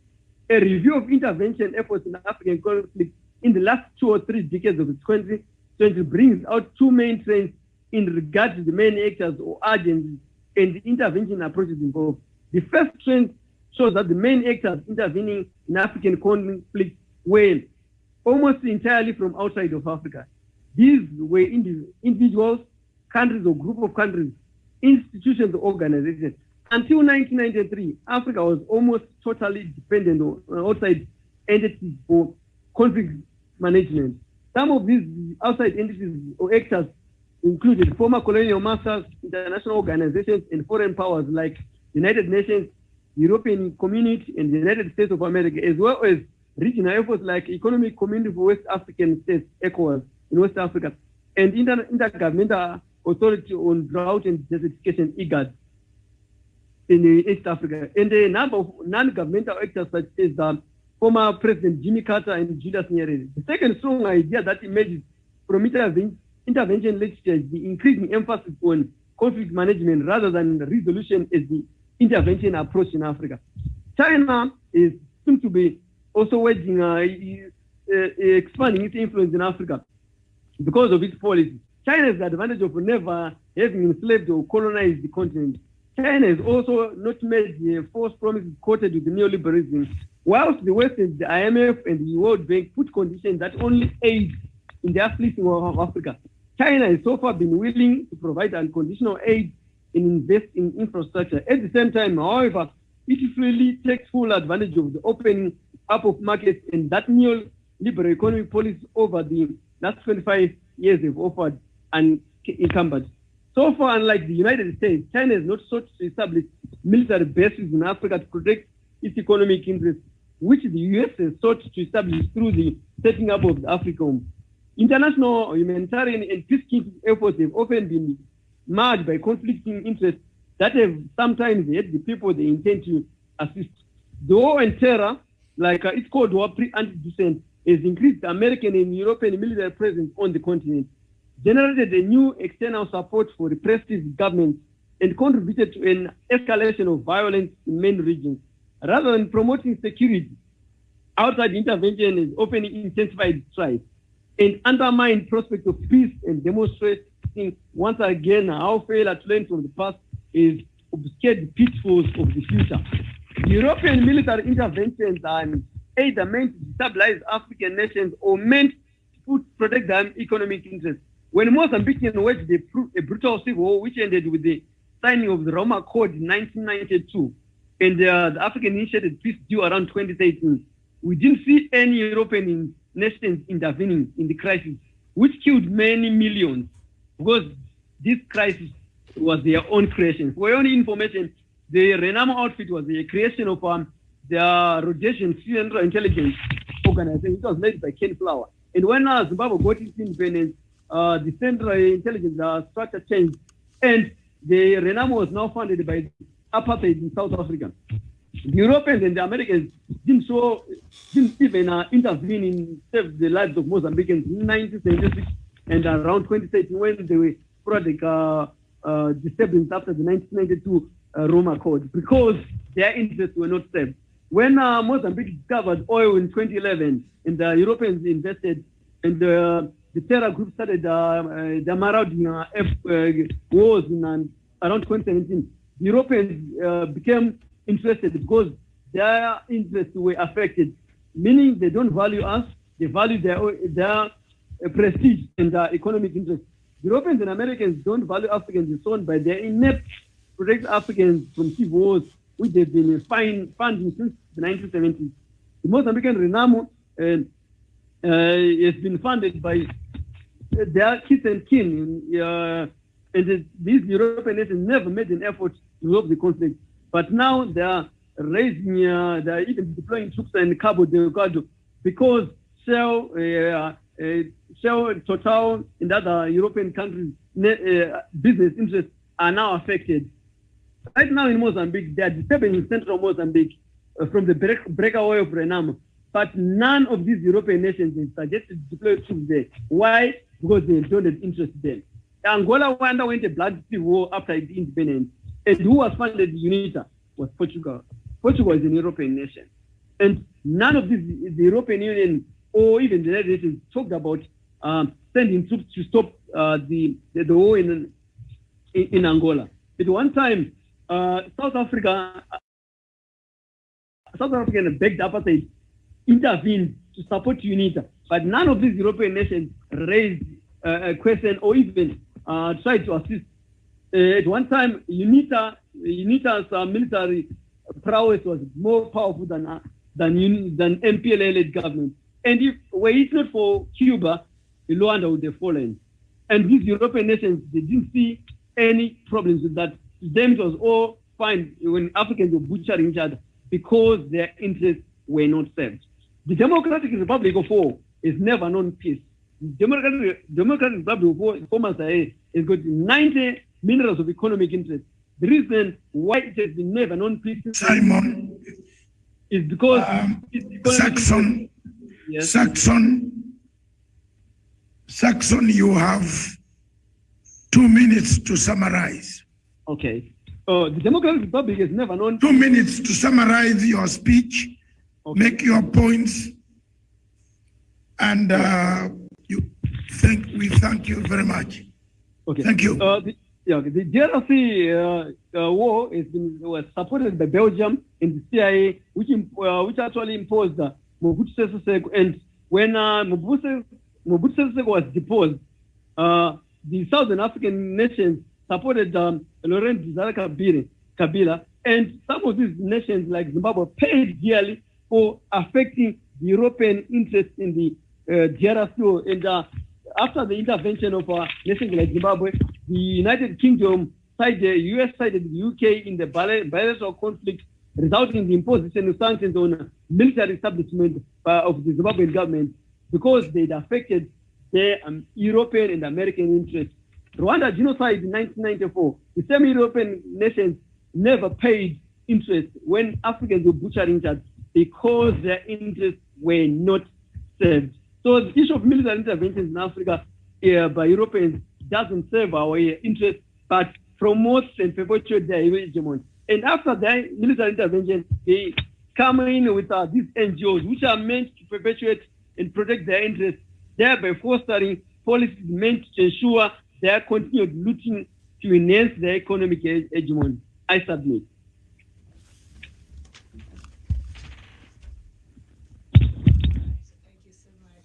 Saxon Zvina, all the way from Harare, Zimbabwe, for that presentation. Next, I'll welcome Dr. David Matsanga, who in return will bring us the next speaker, Simon Ekpa. Dr. David Matsanga. Thank you. Thank you very much, participants across the world, wherever you are in Africa, from West Africa in Bantu to East Africa in Asmara, North Africa in Cairo, South Africa in Cape Town, Central Africa in Kigali. Thank you very much for watching us.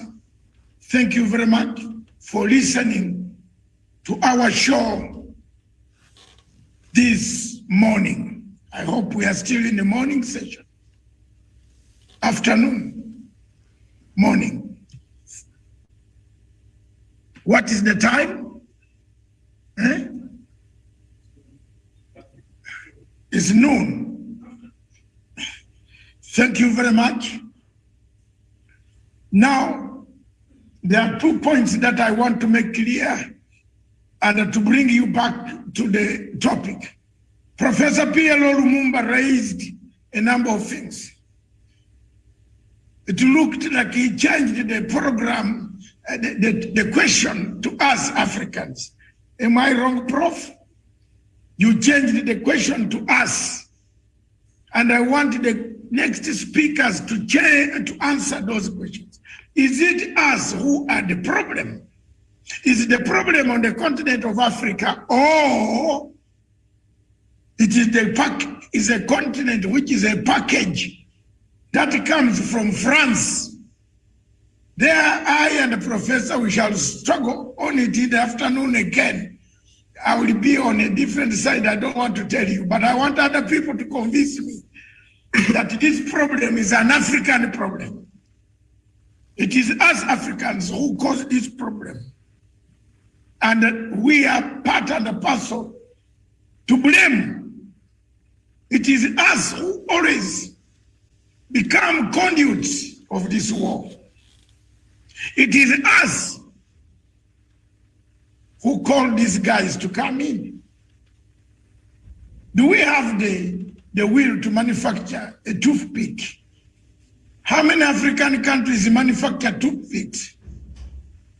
But our trees are cut in Garamba Park, in Mabira Forest, and you see trucks and trucks of timber going to China for China to make toothpicks. And then we see women and men loaded in Kenya Airways, Uganda Airways, Qatar, Emirates, Air China, going to buy toothpicks and bring them back to sell them to us.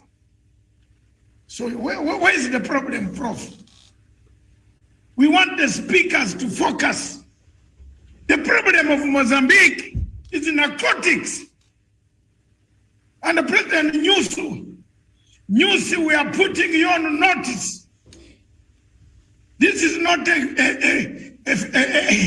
this is not going to be a honeymoon for you to hide under SADC and not to be told that you are part of the problem that caused the war in Cape Delgado. Yes. Yes. Why was this war not there when Chisano was there? Hey. That's why we need Chisano later on this afternoon. Frelimo is a party created, supported by Africa. As I bring in my next speaker, I want to thank both speakers, Professor PLO Lumumba, for significantly bringing in the aspect of our problem. In some African countries, we are told we have to have election every 5 years. Do you have the money to hold the election every 5 years?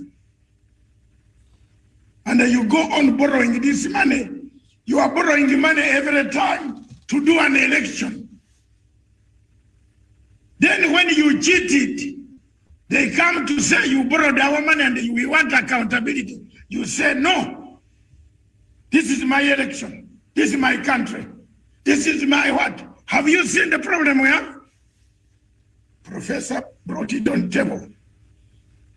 This is the 21st century. Some African countries are telling people, instead of giving them technology, they are giving them all the Stone Age equipment.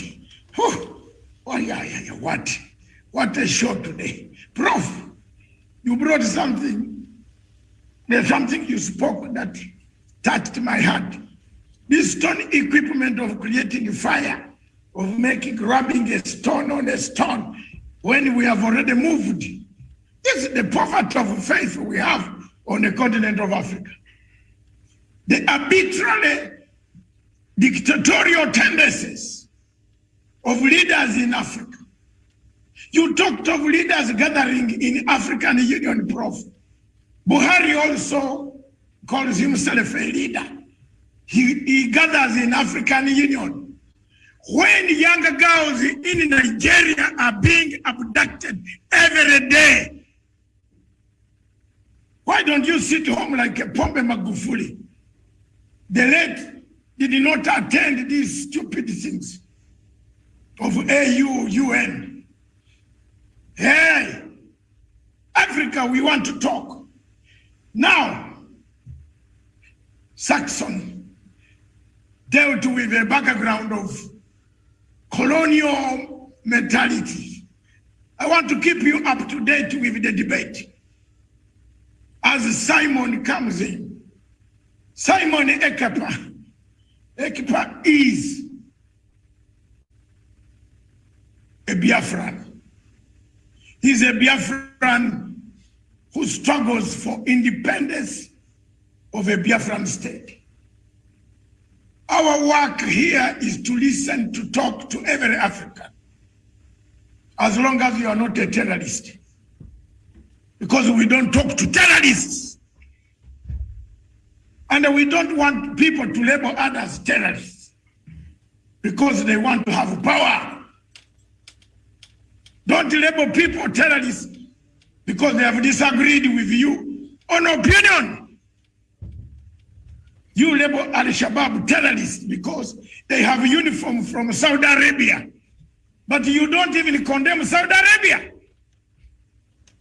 Did they steal the uniform from Saudi Arabia? They come and they use the same uniform to maim us in Nairobi and Kampala.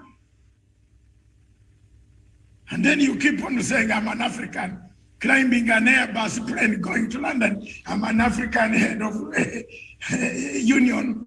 I am an African, Paris. I am an African going to Germany to go and discuss. Why don't you ask questions? Why is Al-Shabaab wearing a uniform similar to Saudi Arabian army? Who gives them the uniform?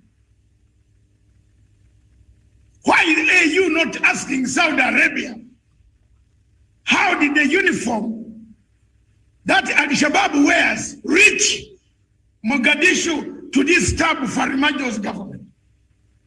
Today I'm on the side of Farmajo, unfortunately.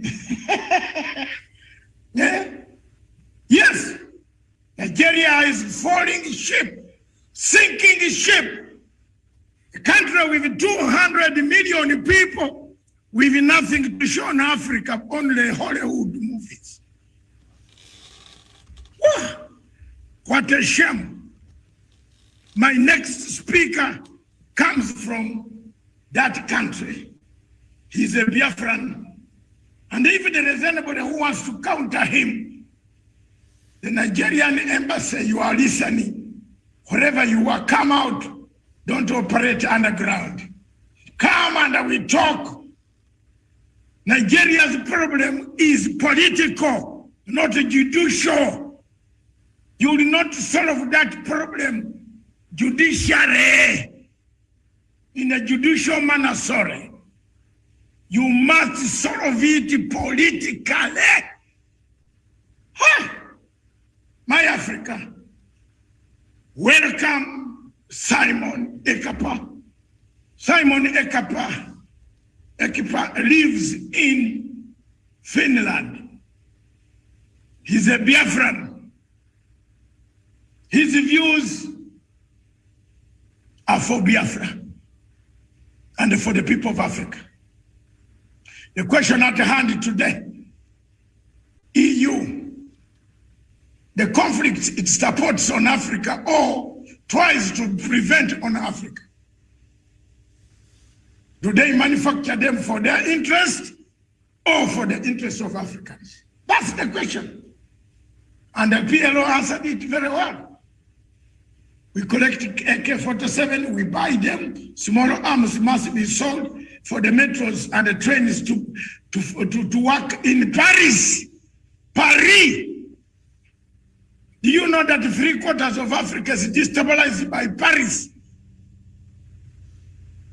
Are you ashamed that after Afghanistan, the United States of America wants to offload gun, some conflict in Indian Ocean again, near Palma? What is Palma? The center of narcotics. Thank you very much, President Uhuru Kenyatta, for blowing a ship that came from Palma. Woohoo! Don't you see that? Very interesting. When President Uhuru Kenyatta blew the ship on the sea in Mombasa, where I am, the world condemned him. Some people condemned him, you saw. But we people who have been fighting drugs against narcotics. But where was the narcotics coming from? Afghanistan. Where was it being offloaded? Palma. Why is Mozambique a conduit of narcotics? Wait for my paper this afternoon. Hallelujah, walai. It has to come out. For now, I call upon Simon to give us his views. Simon Ekpa. Thank you very much. I can see Hey, you are wearing the real African. Yes. Thank you. Simon, you are wearing the real African attire of Kingdom of Africa. I love Biafrans. I've loved them, I've supported them since 1967. I supported them. My father was a good supporter. My president, Dr. Milton Obote, was a good supporter. I love Biafrans. Nyerere, my man, the mentor I follow, and whom Professor PLO here follows, loved Biafra. Kaunda, who went away a few days ago, loves Biafra. They were the first people who stood up and said, recognize Biafra. My father took me to that conference when I was a younger man and said, come to Kampala while you stay at your uncle's place in a place called Naguru, while we go for the conference in Speak Hotel. And I kept on saying, what is this problem that my father wants me to see? I did not know he was telling me, you will one day stand up for 6 good years, free, voluntarily, defend what my father started together with others. I call upon Simon, you have 35 minutes, take it away to 45 minutes. Bring us to perspective. Welcome, Simon, on board. Thank you. Thank you very much, Dr. Matsanga, for this wonderful opportunity given to me today to be part of this conference. I greet you. I thank you for setting up this particular conference where we will discuss issues affecting Africa as a whole. I also thank Professor PLO Lumumba for always being there for Africa as a Pan-African. I also thank him for the fact that he is now speaking the same language with us, and I really appreciate him for that. Also, welcome our viewers.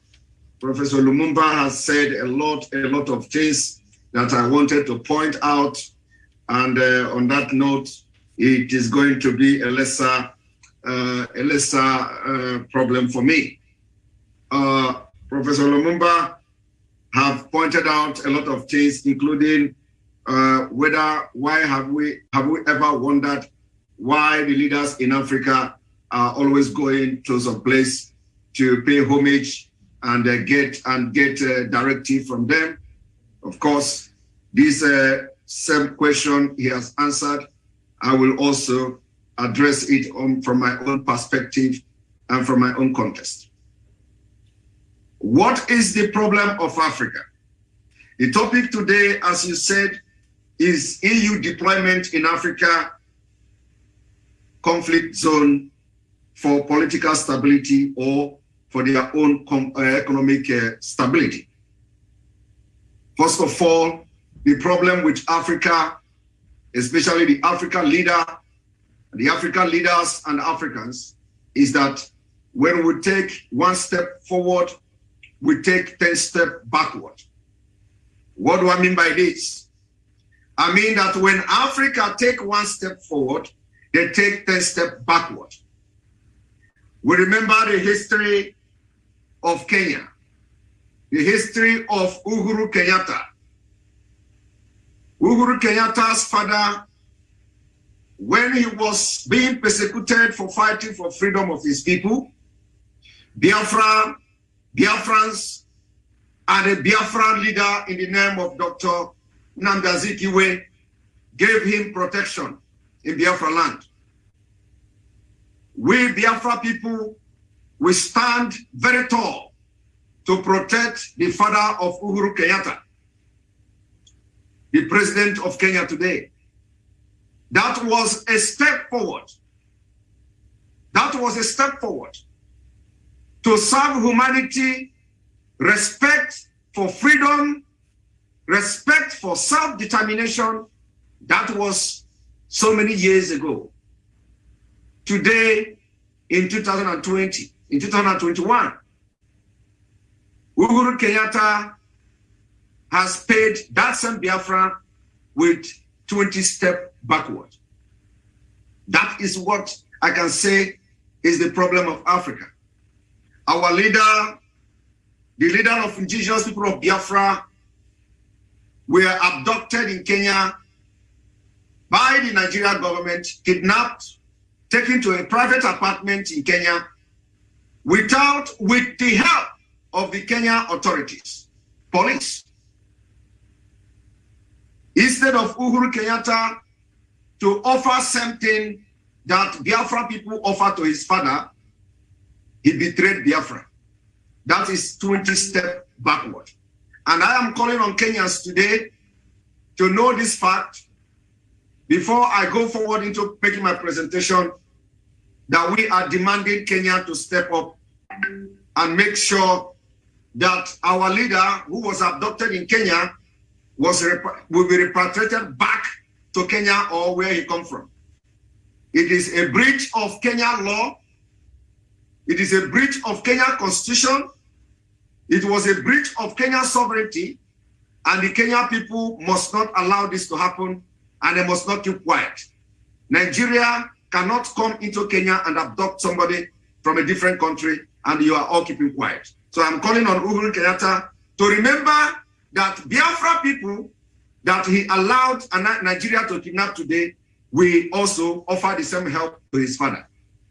And as a result of the help we offer to his father, that is the reason why Kenya is as it is today.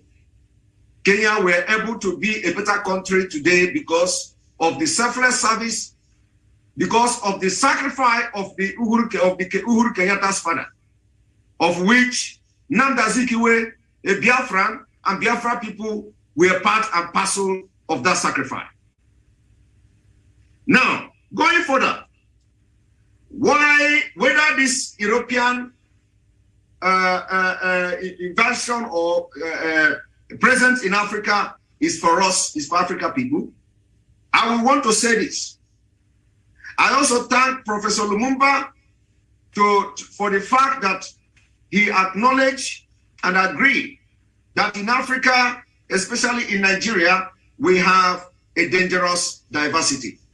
Dangerous diversity that must be dismantled for us to move forward and progress. Some of you do not understand how life works. For us to have a better life, for us to have a better and secure society, we need to undergo a very rigorous and tough process. Very tough process.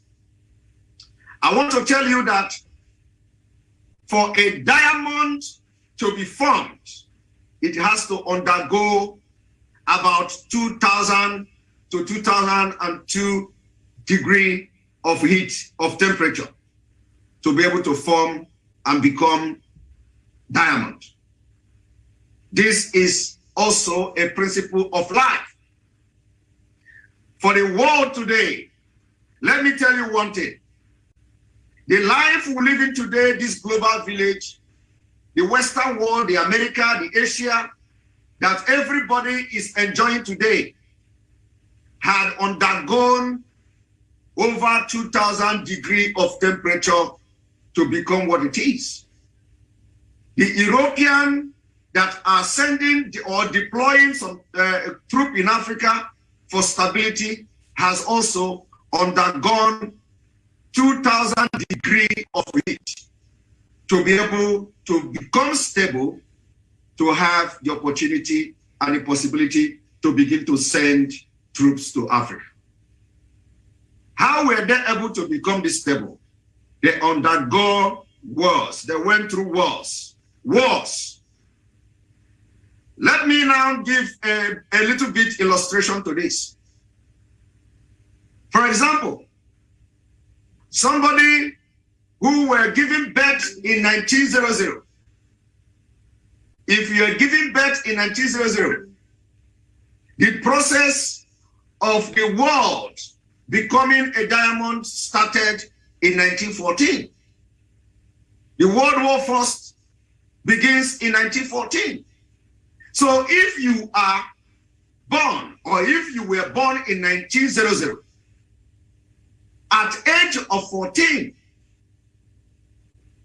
you already witnessed the First World War. As the world continued to undergo the process of this 2,200 degrees to become diamonds, when you become the age of 18, over 22 million people were dead as a result of the First World War. As time goes by, shortly after that, you had what we call the Spanish pandemic. The Spanish pandemic killed over 50 million people. This same corona you see today, we have had it. All these things are part of design.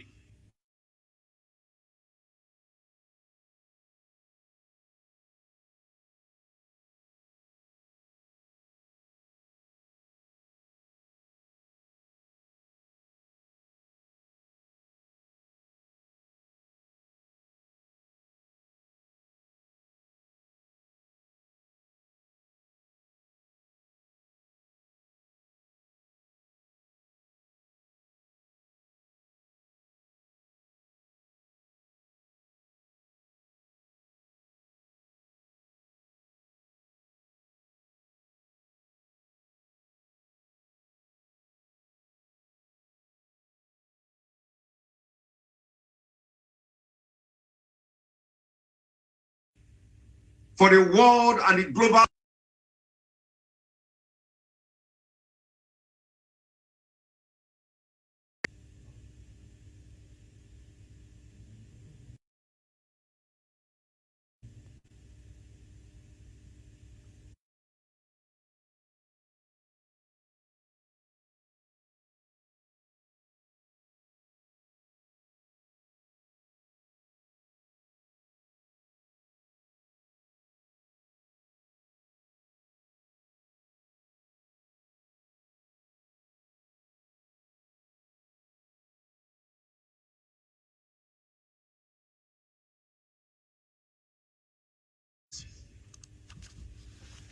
and as the Nazi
came to power in the West,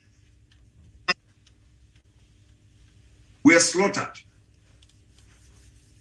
Will later shape in the World War II. Over 6 is or World War III that led to the creation of United Nations. The Vietnam War began. They fought Vietnam War until you are like 75 years old. Why am I saying this?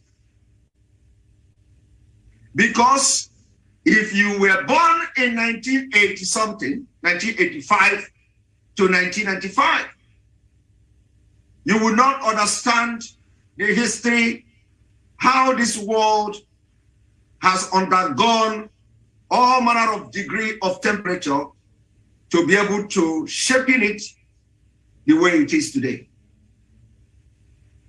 As the world were undergoing this degree of temperature, it did not affect Africa. During the World War, it did not affect Africa. Africa was on their own. Most of them didn't see bomb. Like Hiroshima, they did not see bomb being thrown on Africa's soil. So, in 2020, you sit in your comfort zone and you say, we must not agitate for freedom of our people. In 2021, you say, we must all sit down and see Africa being destroyed. In 2021, we have seen opportunity how to reshaping Africa, how to restructure Africa, how to make Africa one of the best continents in the world. And for Africa to become one of the best in the world, it has to undergo a process.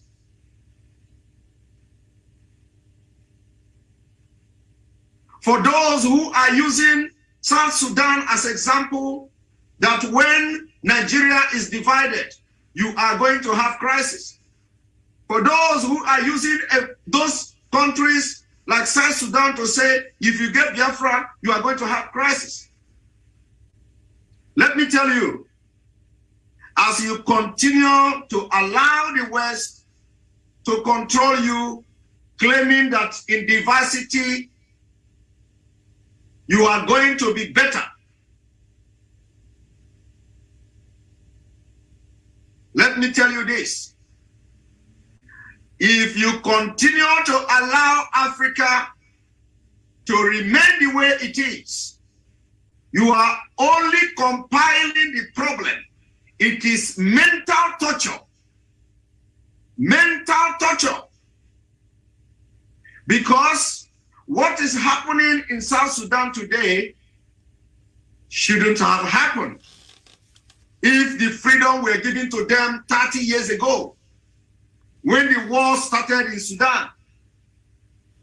The problem you have in South Sudan today, you are not going to have it. But because of the mental torture the Southern Sudanese went through for 30 good years involved in battlefield. It was as a result of mental torture.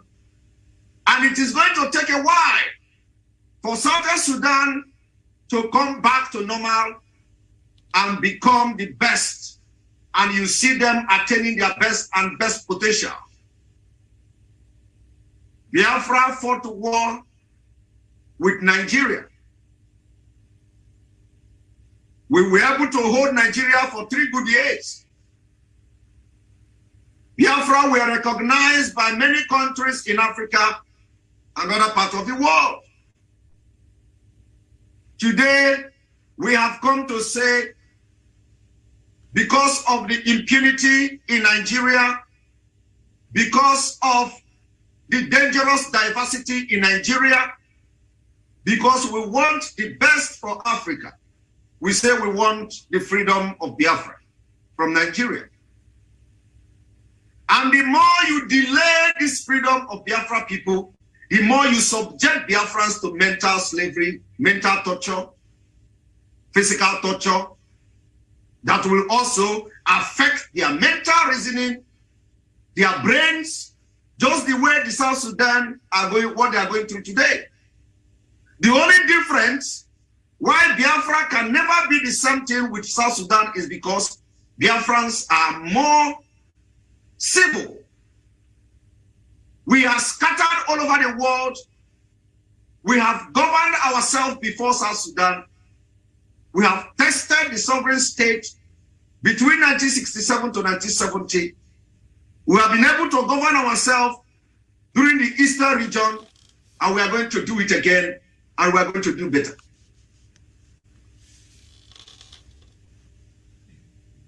So what am I trying to say? What I'm trying to say is that Africa needs to disintegrate to enable it have a very formidable force and unity. Before you talk about solving the crisis that made the Europeans to deploy troops to Africa, you need to know what is the root cause of this crisis. What is the root cause of the crisis? What is the root cause of the wars in Africa? The cause of the crisis in Africa is as a result of dangerous diversity. Every place you see conflict today in Africa is as a result of diversity. Cultural differences, religious differences, political differences, different political opinions, which are very dangerous as a result of many years of subjugation and slavery.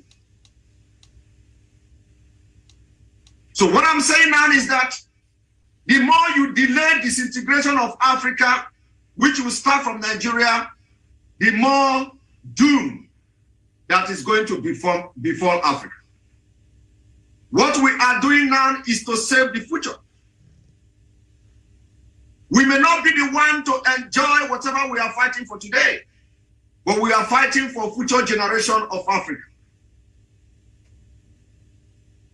But if you continue to delay the disintegration of Africa, just like the European Union have it, you are subjecting people to mental torture, which will have a side effect, which will come with consequences.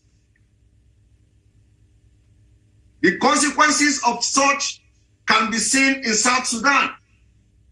South Sudan is a very good example, is a very good case study. Had it been that the United Nations came to the rescue of South Sudan like 30 years ago, you will not have the conflict you have in South Sudan today. But because they allow them to continue to have the mental torture for over 30 years, how do you think you are going to be in war, fighting war for 30 years, and you are going to remain the same? You can never remain the same. And the people who are going to enjoy South Sudan will be the generation to come. This generation of South Sudan will continue to pay the price of long subjugation, of long slavery, of long mental torture, which the world subjected them to. We do not want to undergo the same process with South Sudan.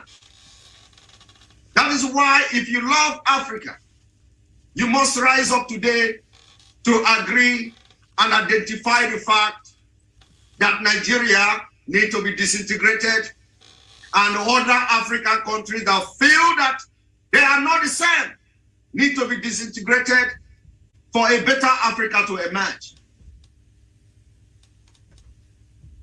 Today, we see troops from France. Why are the France or French people sending troops to Africa? Why are there the conflict there in Africa? Because of diversity. This diversity must be disintegrated in order for peace to return to Africa. When we divide Africa along tribal line, when we divide these countries along tribal line, French will not have no reason to send troops. But the more you delay this disintegration of Africa, the more you delay the disintegration of Nigeria, the more you are subjecting the people to mental slavery and mental torture. The more you are creating room for crisis when they eventually emerge. Let me also tell you, the top 5 countries that have their independence. I want you to show me where a country called Palau. Palau is an independent country. They have population of about 21,500 people. Are you aware of that? A country called Palau. Palau got independence in 1994. They had about 2,100 people as a population. Do you see any crisis there? The answer is no. It is not a matter of population. It is not a matter of size. But I'm telling you today that Palau as a country, independent state, they got their independence in 1994, and there are just 21,000 people in that country. Do you also know about East Timor? East Timor got its independence in the year 2002. Why? Even though there may be some kind of disagreement there as a part of society, but it is not the kind of disagreement, it is not the kind of crisis you have in a very dangerous country where you have dangerous diversity like Nigeria. You also may have heard about Montenegro and Serbia. Montenegro and Serbia got their independence in 2006. Do you see any crisis killing like in South Sudan? The answer is no. So the question is why? Why are they not killing in Montenegro? Why are there not killings in Serbia? Why are there not crises like in these places like in South Sudan? Because South Sudan in Africa has been subjugated to mental torture for 30 good years of war. Why would the UN allow South Sudan to fight a very bloody war for 30 good years? It has affected their mental capacity, and they are no longer normal. So the people who are going to enjoy South Sudan will be the generation that is coming. And by then, you are going to use South Sudan as a case study of countries that have worked and progressed. Another country is Kosovo. Kosovo got independence in 2008. Do you have in Kosovo the kind of crisis you have in South Sudan? The answer is no. Why South Sudan got its independence in 2011? 2011. From 2011 to now, you are using South Sudan as a case study why you cannot support Biafra. It is very absurd. So what we are saying is we need to copy. We need to copy. Copy is allowed. Look at how Europeans were able to disintegrate their country along tribal line. Biafra, Oduduwa, Amazonia, and all this country must be allowed to go their separate way. To give the opportunity to develop according to how they want to develop their country. We talk about our leaders going to pay homage to other leaders of the world. It is because of inferiority complex. Because of inferiority complex, because of greed, because of ignorance. Ignorant in the sense that, tell me if during the 1960s or before 1960s, Uhuru Kenyatta father will come to Biafra for refuge. And the Biafra people granted him protection. We gave him food. In Enugu State today, in Enugu State, in Biafra land, we even named the street before Kenyatta, Uhuru Kenyatta's father. Our territory, our street were named after Uhuru Kenyatta for fighting for the freedom of his people. But what are we getting today in return? We are getting backstabbing and betrayal from the same man we helped his father. Had it been that Uhuru Kenyatta's father did not come to Biafra, who would know his fate today? Who would know what will become of this current Kenya president today? Nobody knows. I have not come to this conference to insult him, but this is the part of problem of Africa. Betrayal, betrayal, betrayal. When we are talking of how to develop Africa, how to be on top of this game in global village, globally, we see people who are educated, who knows laws, who knows treaties, who understand what diplomacy means. They are breaching it, betraying their own people with impunity. We saw Uhuru Kenyatta in London. The Kenya have come to give a statement denying their involvement. But the question is, were Mazi Nnamdi Kanu actually in Kenya? The answer is yes. This is part of the problem of Africa. We need to begin to understand that a disintegrated Africa will favor every one of us. We need to understand that as France and the French people are sending troops to Africa, they are sending troops to Africa because they are comfortable in their own country. The question is, what makes French so comfortable in their own country? Is because they have one language, they have one cultural value, they understand each other, they know that dividing along tribal line will keep them on top of the world. They know that the system of government the European Union have adopted will continue to keep them on top of everybody. We also want to enjoy the democracy. We want to enjoy a good society.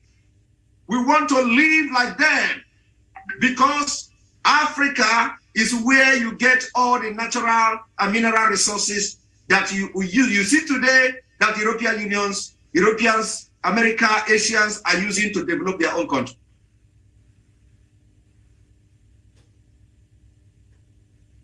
Professor Lumumba made a very important pronouncement, very important references on this conference today. And I agree with most of the things, if not all. The question now is, how do we solve this problem? How do we solve this problem? We will solve this problem by confronting our problem in Africa. We cannot solve this problem by shying away. When we see the problem confronting us, standing right before us, we need to confront it and solve it. How do we confront this problem? Everybody must start to speak and understand that the liberation of Africa starts from Nigeria. The liberation of Africa starts from Nigeria. The end of insurgency in Africa starts from Nigeria. Africa needs a country that will become a role model to other countries in Africa. As it stands today, like Professor Lumumba said, the leaders of Africa have failed. There are few leaders who can do and still stand on their word. But many of these African leaders have failed, and they will continue to fail. There is only one opportunity, only one possibility to solve it, is by looking into the Africa's most populous country, Nigeria. Nigeria that sponsors terrorists, Nigeria that sponsors terrorism, Nigeria that sponsors extraordinary rendition, Nigeria that sponsors kidnapping, Nigeria that go into another man's country to kidnap and repatriate a suspect. How do you think that Nigeria and Africa is going to be better? When you see one another betraying one, when you see one country betraying another, breaching their other country's law with impunity. How can you have a better Africa when Uhuru Kenyatta is the chairman of African Union or something, and you see another African country coming inside his own country to have somebody kidnapped? And today, nobody is talking about it. How can you have a better country? How can you have a better continent? How can you have a better Africa with that kind of mentality? Everybody have suddenly realized that Gaddafi was doing a good job. Because of the absence of Gaddafi today, you were able to know that Gaddafi was the man that has been doing a good job. It was because of the fall of Libya that the crisis, arms and ammunition spread all over Africa. Who brought those arms to Libya? Who brought those arms to Libya? It was Obama. Where is Obama? Where is Obama from? Obama's father is from Kenya. Kenya. And Obama sponsored rebels in Libya against a city president called Gaddafi. They pumped arms and ammunition into Libya rebels in Africa to destabilize the North Africa. Today, we are seeing the consequences of what Obama did in Libya. There is now free arm movement in entire Africa.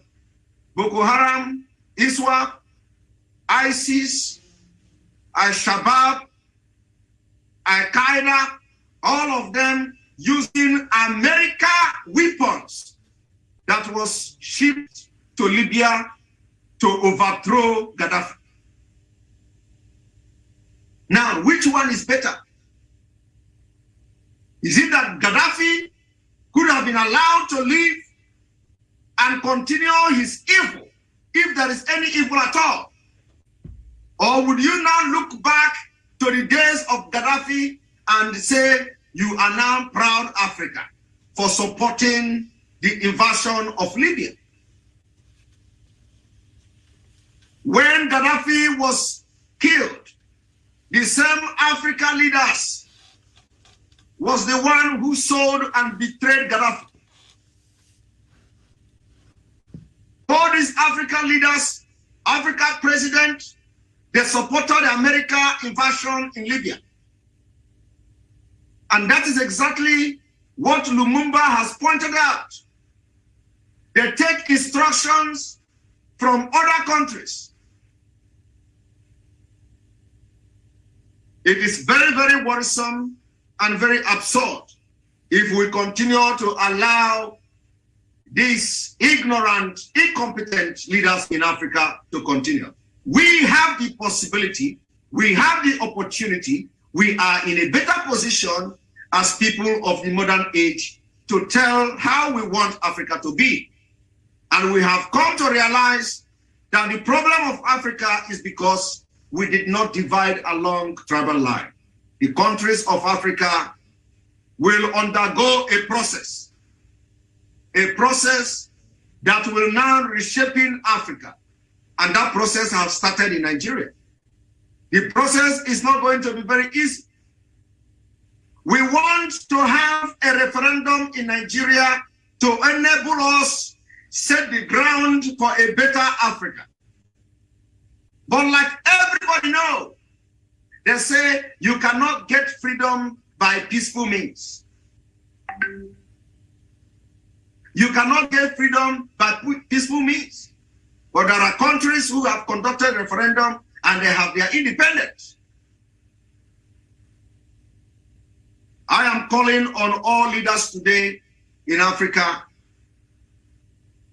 to remember that if you turn your back on Nigeria, if you turn your back and close your back on Nigeria, if you say it is not your business, let me tell you, the time is coming when it is going to be your business. By the time the terrorists take over Nigeria, it will become your business. By then, you would be saying, had I known, I would have supported Biafra people. Let me tell you, Nigerians will invade your country for asylum. Nigerians will invade your country for asylum.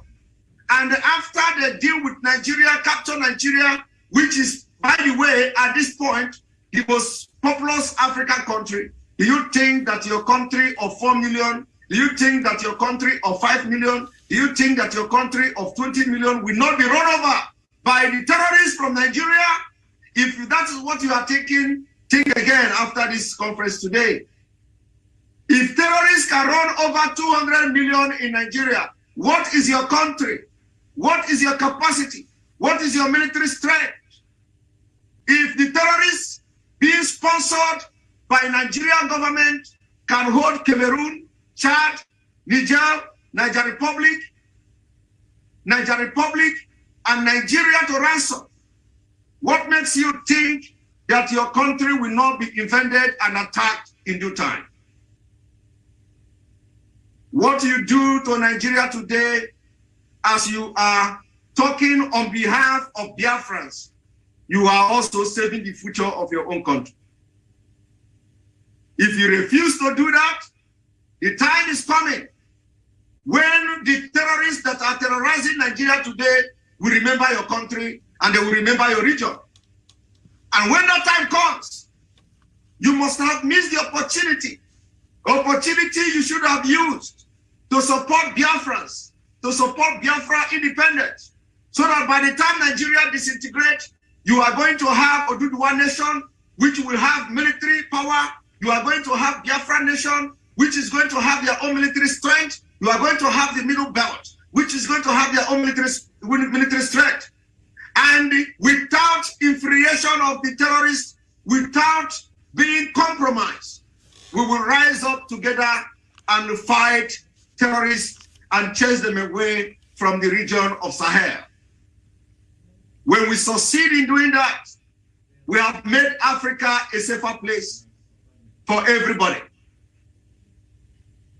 Do not think that today, because of Nigeria predicament, it is not your business. We have Al-Shabaab in Kenya. Al-Shabaab is very active in Kenya, although they are not as active as the terrorists in Sahel. But I'm telling you to think about it. By the time Boko Haram join forces with Al-Shabaab in Kenya, they will run over you people in a couple of months. By the time they found safe haven in Nigeria, make Nigeria the safe haven, put their hand in our oil money, in our natural resources. They're already mining gold and other mineral resources in Nigeria. By the time they find self-haven in Nigeria, they are going to join hand with Al-Shabaab. And once they join hand with Al-Shabaab, I want to know how many population do you have in Kenya?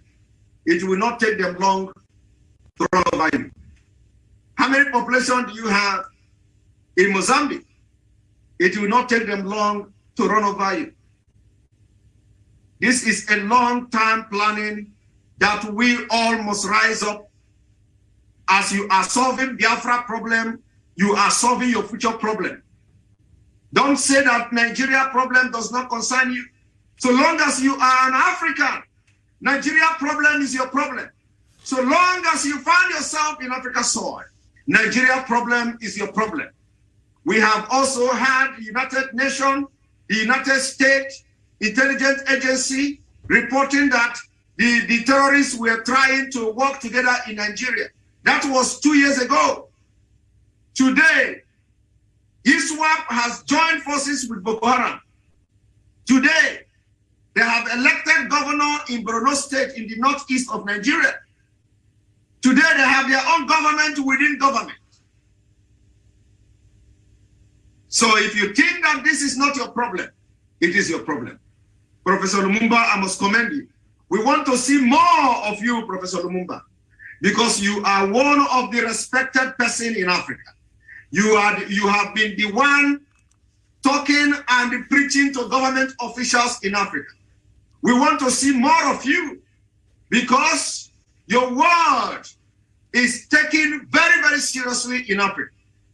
So, Professor Lumumba, this job of educating African leaders, it is not we cannot just only focus on telling them corruption. We have to also focus on enlightening them, telling them why the corruption has persisted. The corruption has persisted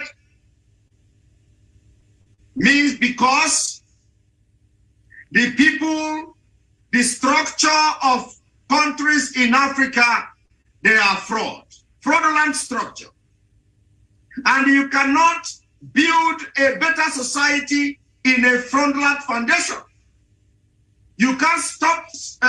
You cannot stop corruption in Africa when the foundation is faulty.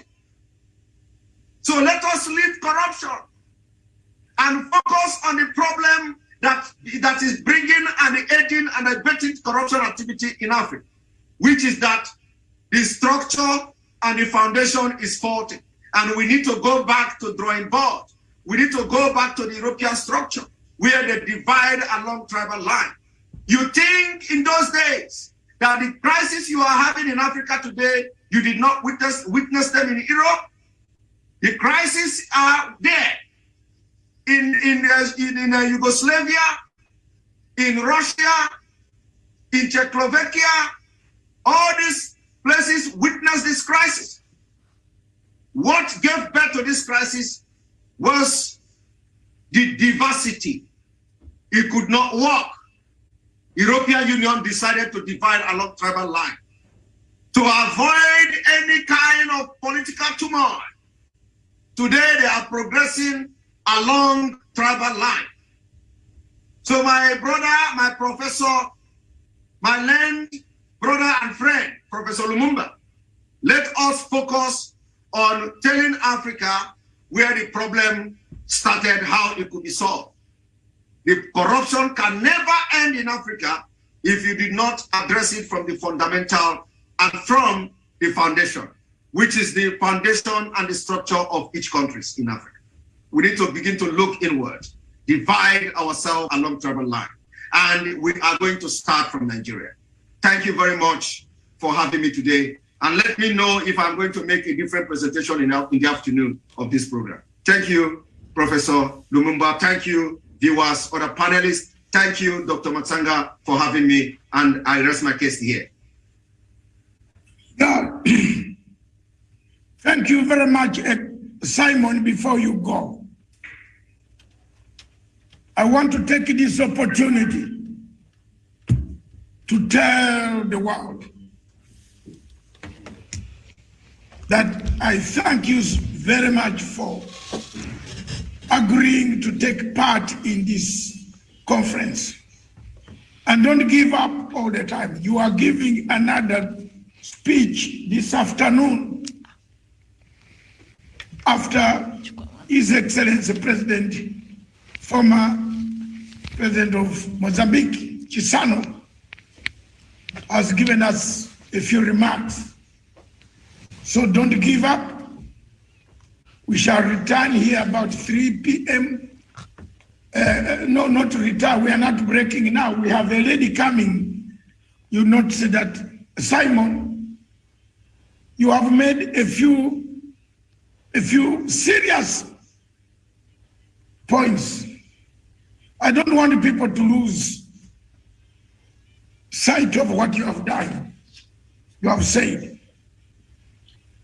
The first point you have made is the collapse of Nigeria means chaos for Africa. Very serious. If Nigeria collapses, imagine how many terrorists we shall have for Boko Haram coming to our doorsteps. Isn't it true? He has made that point. I agree with you on that. Already, Turkey has divided Africa. It has sent troops to Libya, dividing Libya into two parts between France and Turkey. You have a point there, my brother. Look at the number of terrorists that are flowing through to Chad, going to kill Idris. Look at the number of terrorists that are flowing through Egypt to Tigray, dismembering Ethiopia. Another point I want to make as you go, before you leave. Yes, I am one of the few people who have stood up against Buhari. And I will not leave it now, not to say something about Buhari before you leave. I'm not worried. I am 65 years old. Buhari should be 80 or 85, I don't know. Is he 85? He should be gone. 70. You see, he's a general, I'm also a soldier. You can threaten civilians. Buhari and Nigeria, you Biafrans, listen first. Buhari is a very dangerous man. He abducts people. He abducts people. In 1984, he tried to abduct Umar Diko. Umar Diko was found in a coffin in Stansted Airport by the British MI5, MI6, and the Metropolitan Police. Oh. 78 months. When you are dealing with Buhari, that is his landmark. That is his trade. Buhari trade is to kill, to kidnap. He can kidnap. I have seen a lot of, it could have been in any country. Simon, I want to make this clear. It could have been in any country. Because Buhari seemed to have been following Mr. Namdi Khan from London. We seem to be checking, we might be pointing fingers elsewhere. But I want to advise you, Biafrans, to start searching your souls to find out the people Buhari uses to monitor your leaders. I'm telling you today, I have been in a struggle, an armed struggle, worse than Namdi Khan's for 36 years. I've been having running battles with President Museveni of Uganda. We never saw each other eye to eye. Even when he comes to Nairobi, those days I used to fly out. If he comes to London, I used to make 2,000, 3,000, 4,000 Ugandans to crowd the hotel, and he could be taken by helicopter from Hilton Hotel. This is the Matsanga who used to do it. And I kept my faith. I was always ahead of an enemy. And I want to tell you, Simon, today, be ahead of this enemy, Buhari. As an elder, I'm giving you advice. Always be ahead. All leaders of IPOB, be ahead. You might condemn people who are your friends for nothing. But to be ahead, know that the man you have as a president is a kidnapper.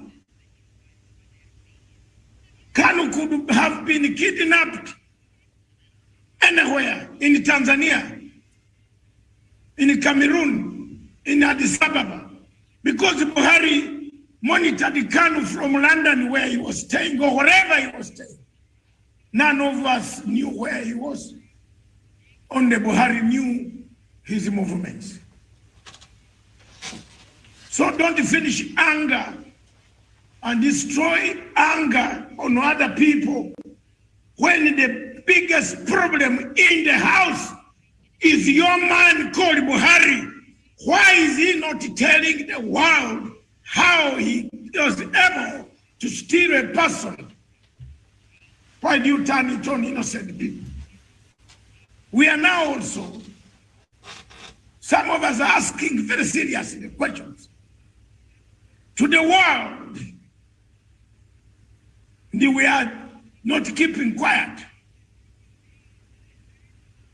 The British government must come out and tell the world one of their nationals is lying in a prison, communicado, under the hands of the flag killer men, sitting on his body without any prosecution, without being brought out of the court to the court. That's my position. Don't condemn everybody. Don't. People must use the language which has decorum to persuade people to continue to talk about the release of Nnamdi Kanu, to give him a fair trial. And we are not going to sit here like children all the time. Condemnation. Condemnation must go to the man himself. He's in London hospital, he'll be there. Organize a demonstration for him to be taken out of the hospital, to be treated in a bunker somewhere. That's the guy. That's the master. You don't play for the second fiddle. Play for the master. The master of this whole exercise is the government of Nigeria. The plane could have landed in Zanzibar.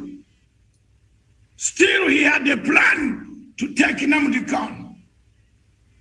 Yes. Yes. Every day you speak, you talk, you insult people. But I want you to take leave. See who is the main problem here. The main perpetrator is Buhari. And earlier you pointed these mistakes to the British government.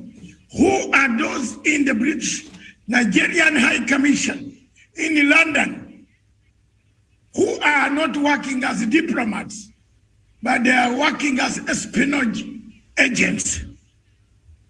Hello? Simon, you hear me today? Yeah, you, Matsanga. Thank you very much. You hear me today? Namdi Khan has not fought for 36 years. I've fought a government of Uganda for 36 years. You must always be ahead of them, not them to be ahead of you. For all leaders of IPOB, listen to my lips today. Don't move carelessly. Don't. I don't want to say many things here. Because after all this, I went back to find what is not supposed to be done. Never, never. And I regret. I should not have, had I known, I should not have done that interview. I would have helped.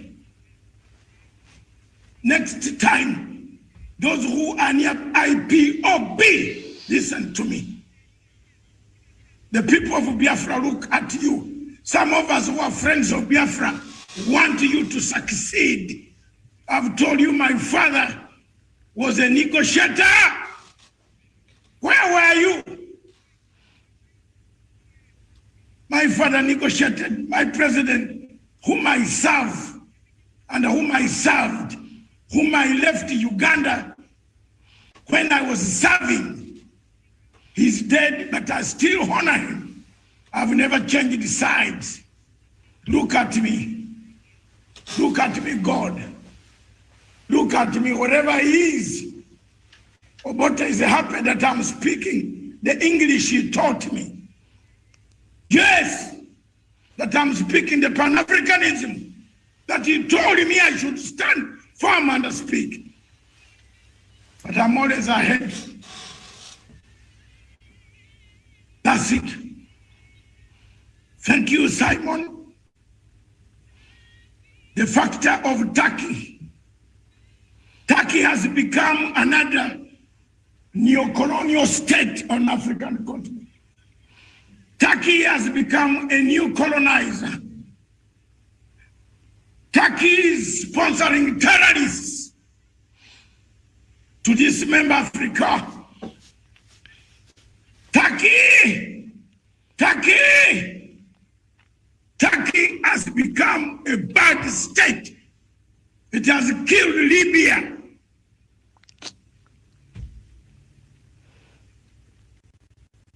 Yes,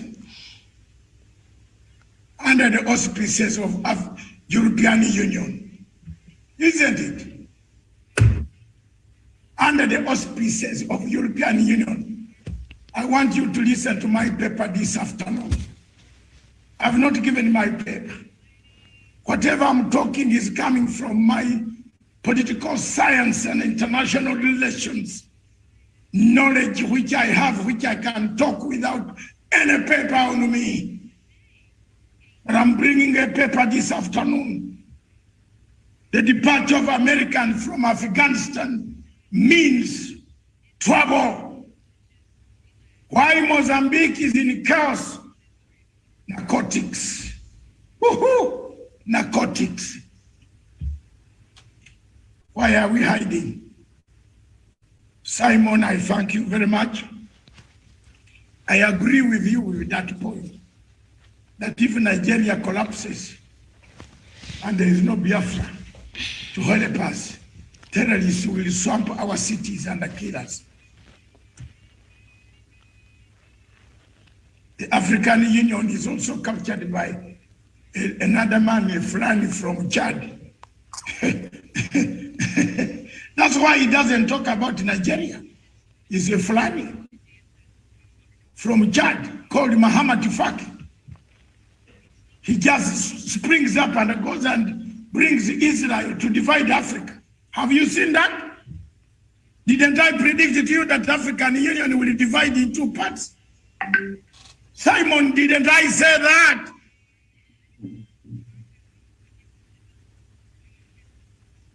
Is African Union together today? We have Algeria leading over 34 countries who are not happy with African Union. And I told you I will set the fire. I will set the fire.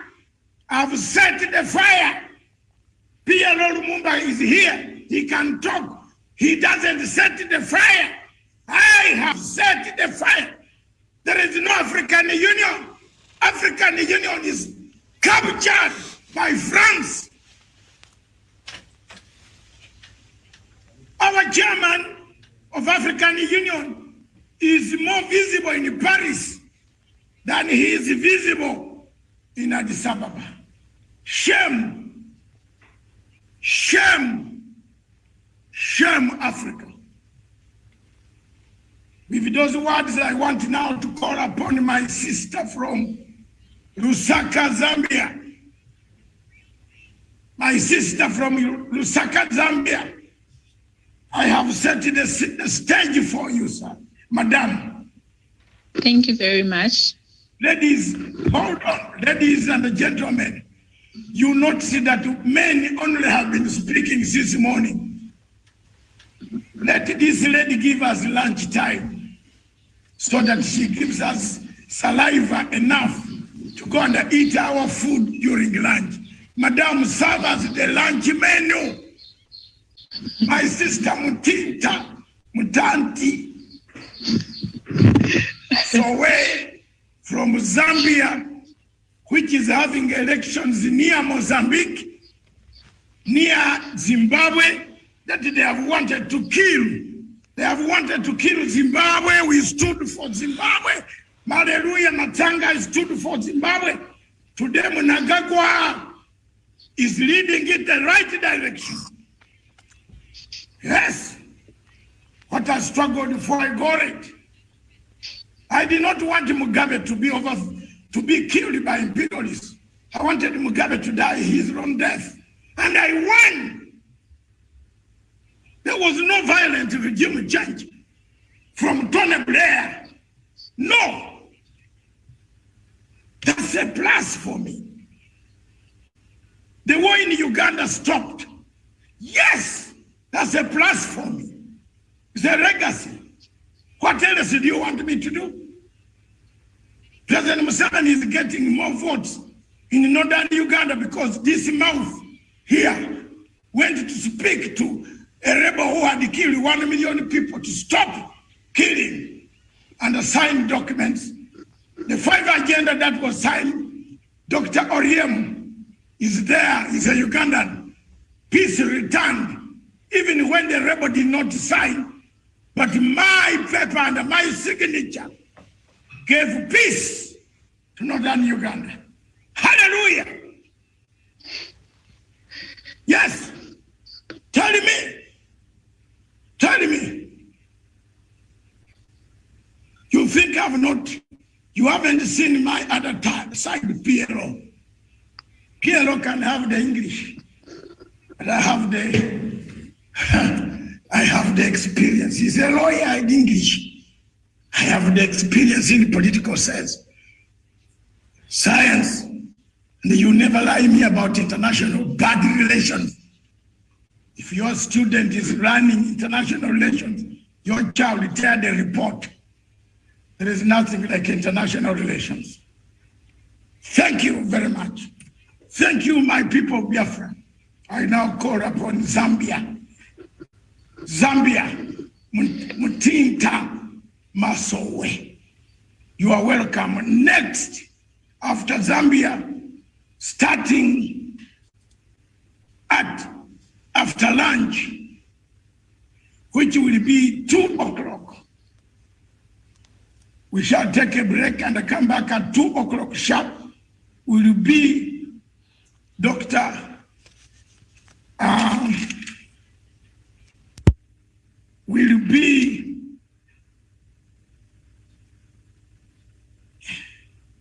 Will be my dear brother David Kusowe, then followed by Juliet Mahapira, then followed by Dr. Nyachama coming in down there.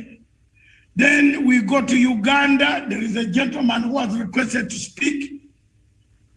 He follows, we shall tell you. But those people, prepare your papers for Africa. Then followed by a lady from Khartoum, the woman who stood on top of the tank. Ha! Today the show is very interesting. And then there will be a keynote speech. Then Simon, after that keynote speech, you come in from Mozambique. We shall tell you from Mozambique, from the office, from Chisano. Why Mozambique is going down? Perhaps you'll tell us. Mutita, take the floor. Thank you. Thank you very much. Looking at the topic at hand, which is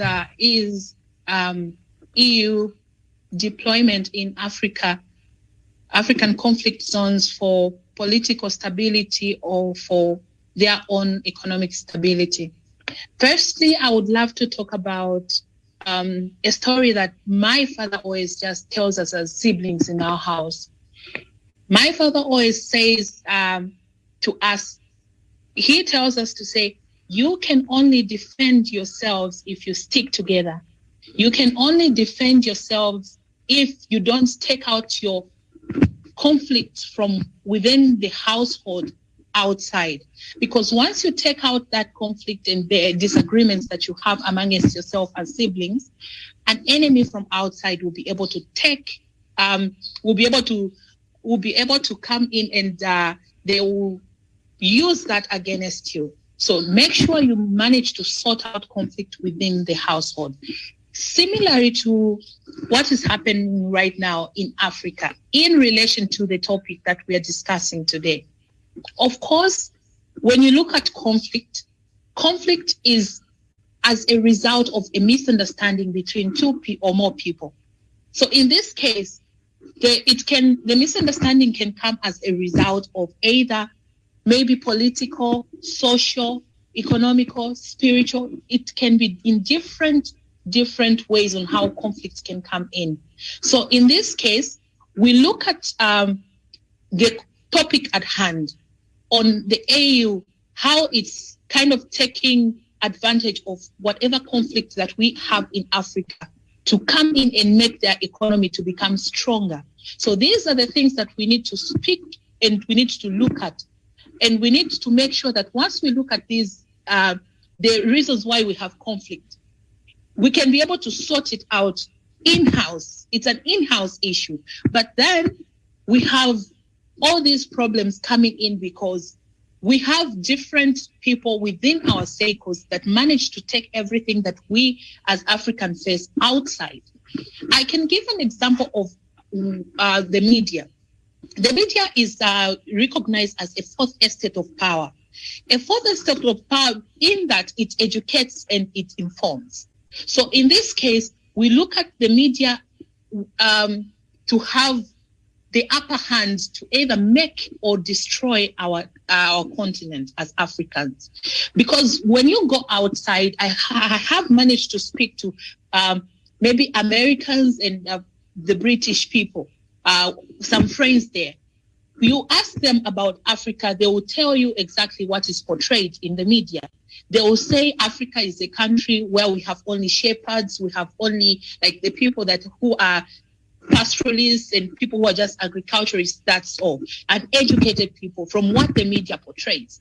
So these are the things that we find that are making us as Africans to be weak because of what the media portrays to us. So if we have institutions out there, media institutions that are well trained, that know exactly why they are there, they will really do us as Africans a lot of good.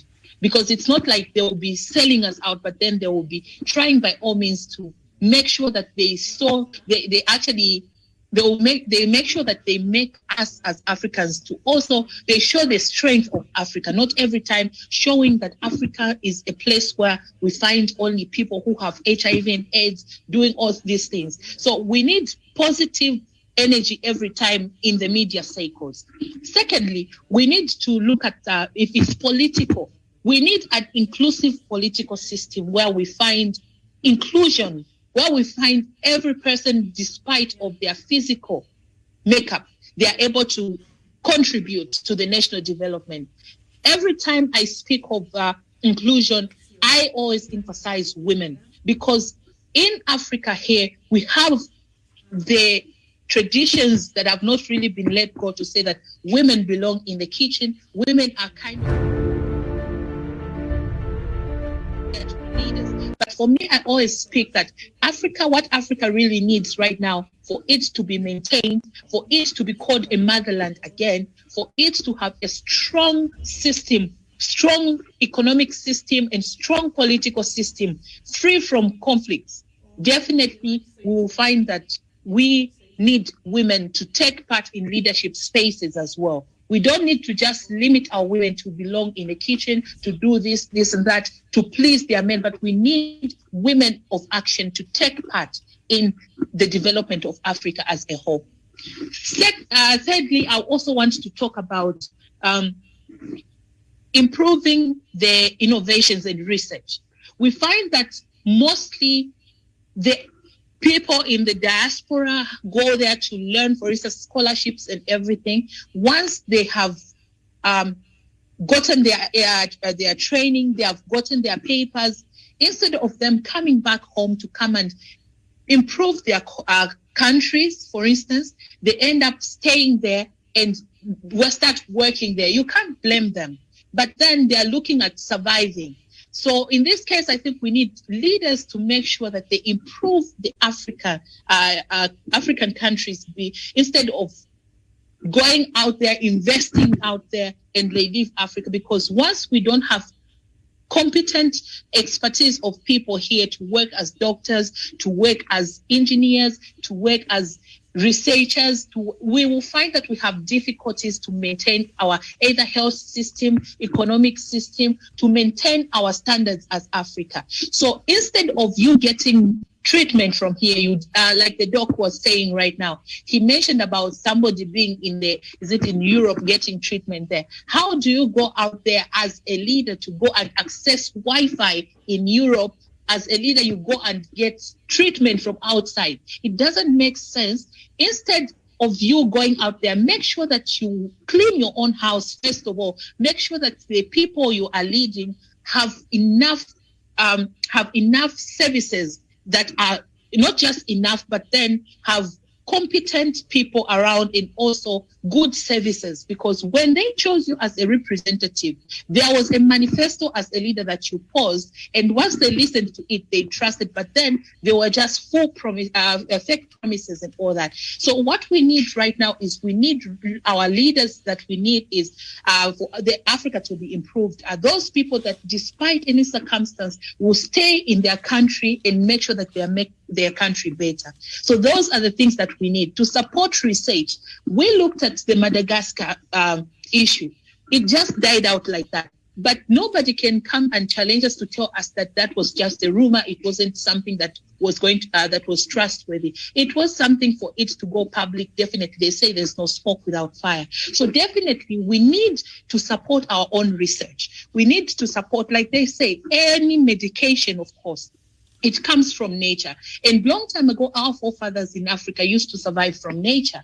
They used to get the herbs to make medication. They used to, of course, there was no electricity. There was nothing literally. But then how did our forefathers used to survive? Definitely, if we need to just go back to our roots, definitely we can say that every solution, every problem that we have right now, the solution is going back to our roots, our culture. So like they say, a country that doesn't have its own identity is a failed country or it's a failed nation.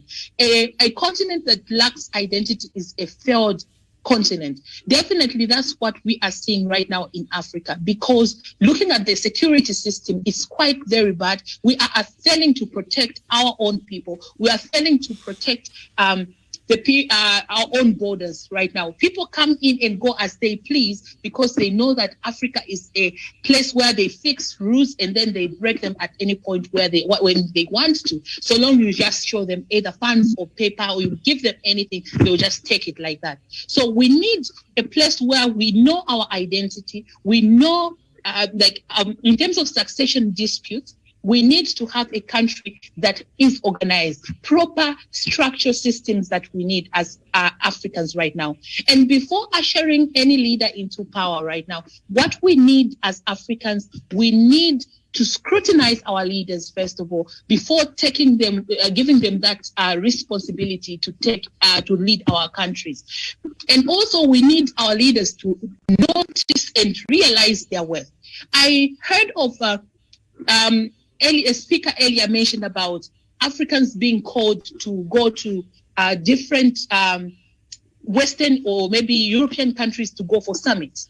That really raised a question. Of course, I think a lot of you noticed when there was a summit, whereby if it's an American leader speaking or European leader speaking, we'll have a lot of leaders coming in plenaries to listen to that leader. But then when it's an African country leader speaking, we'll have literally maybe just 4 or 5 people. Is that really a worth of saying that leaders want, outside leaders want to listen to us as Africans? They don't really want to hear anything because they know they are in control. They know they're the ones that we would just like to listen to. For me, if somebody tells us to say, I think when we are colonized, I think we have gotten our freedom, I actually say that I think this is now modern slavery, or rather modern colonization, because in as much as we pretend to be free, we are not yet free. We still are in the clutches of the colonizer. So what we need right now as Africans is to realize, to make our leaders realize their worth.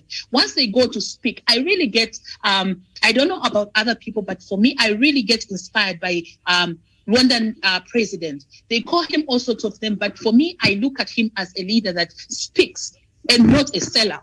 So what we need as Africans right now, every leader out there needs to stand in firmly and not subject their citizens to either racism in their own motherland, getting to be discriminated and being called all sorts of names.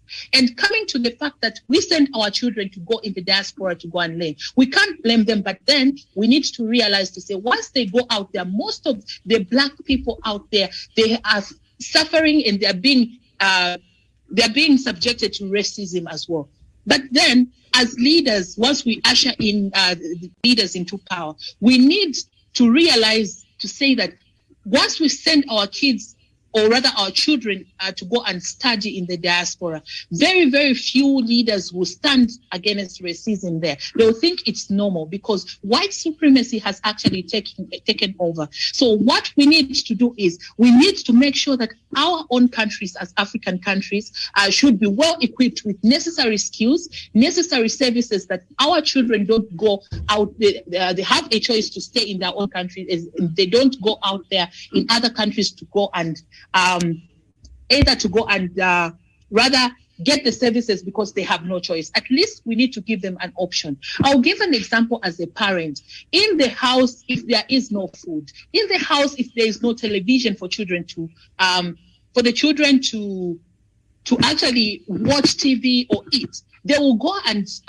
despite of them being treated badly, they'll go to the neighbor's house to go and access those services that they're lacking in their own homes. So no matter how, as a parent, you manage to tell a child to say, don't go to that place because this, and they will not understand, because their mindset, they've already taught themselves to say, this is what I want. So the only thing that you need as a parent, you need to do is make your own home at least to have better services for your children to sit.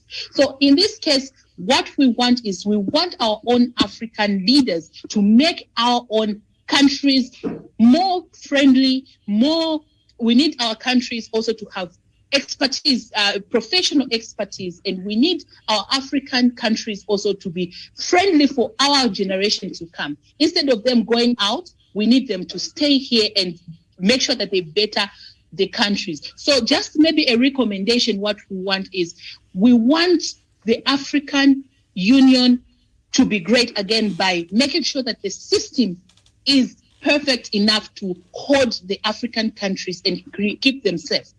I can give an example of what happened in South Africa. In South Africa, we had riots that were there. Of course, the 2 minutes left. All right. Xenophobia that happened in South Africa. We found that there were peaceful protesters.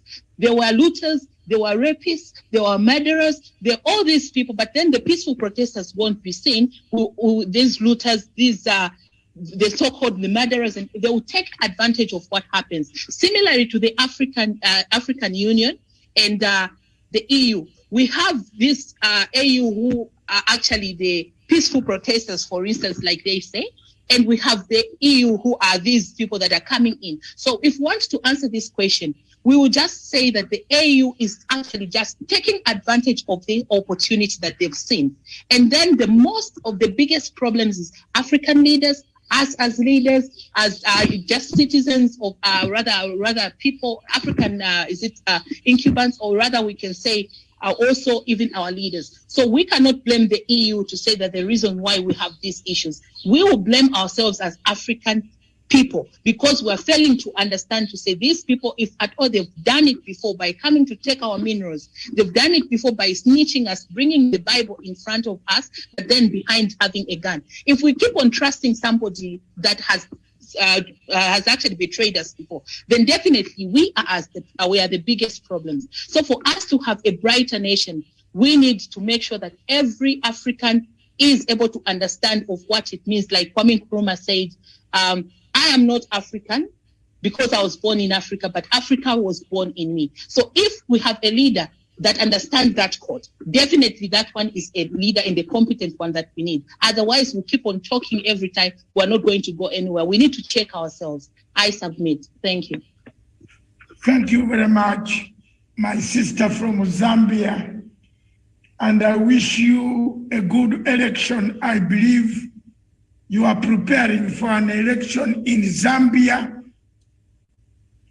And Zambia is one of my best countries, one of the countries I like on the continent of Africa.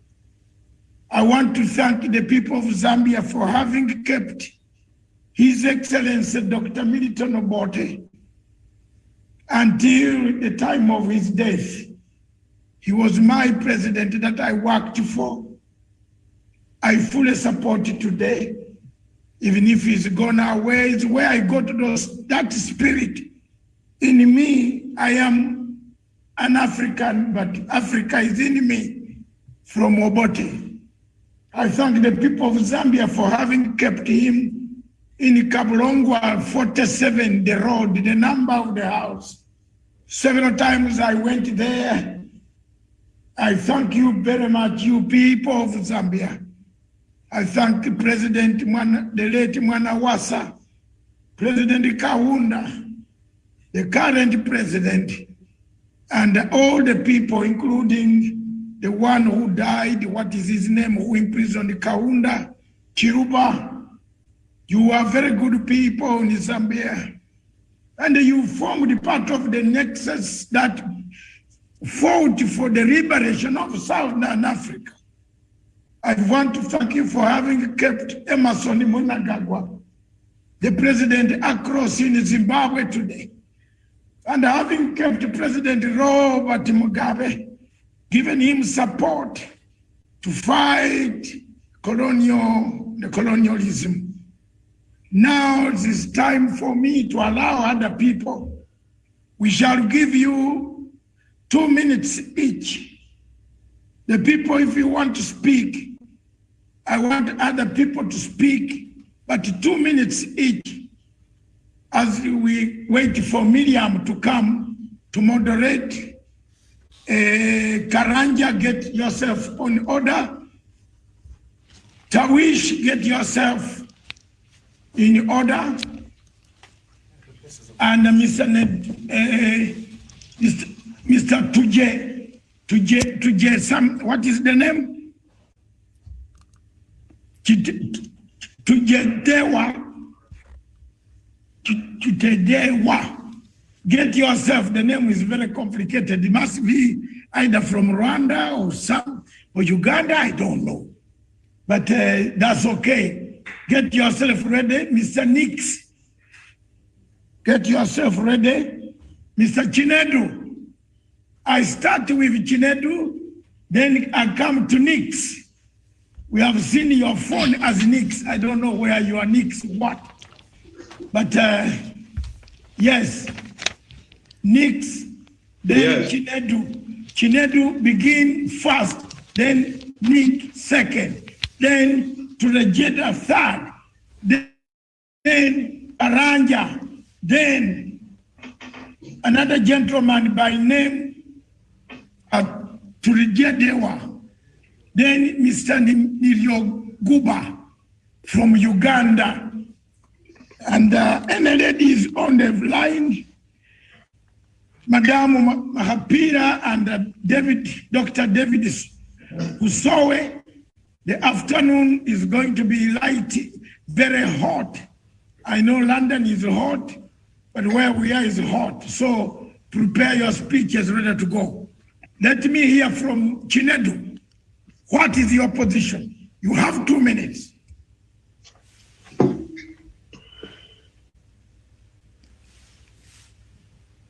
Chinedu? Good afternoon, sirs. Yeah, go ahead.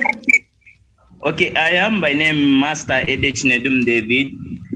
I'm a Nigerian by nationality, but currently based in United Arab Emirates, Dubai, precisely.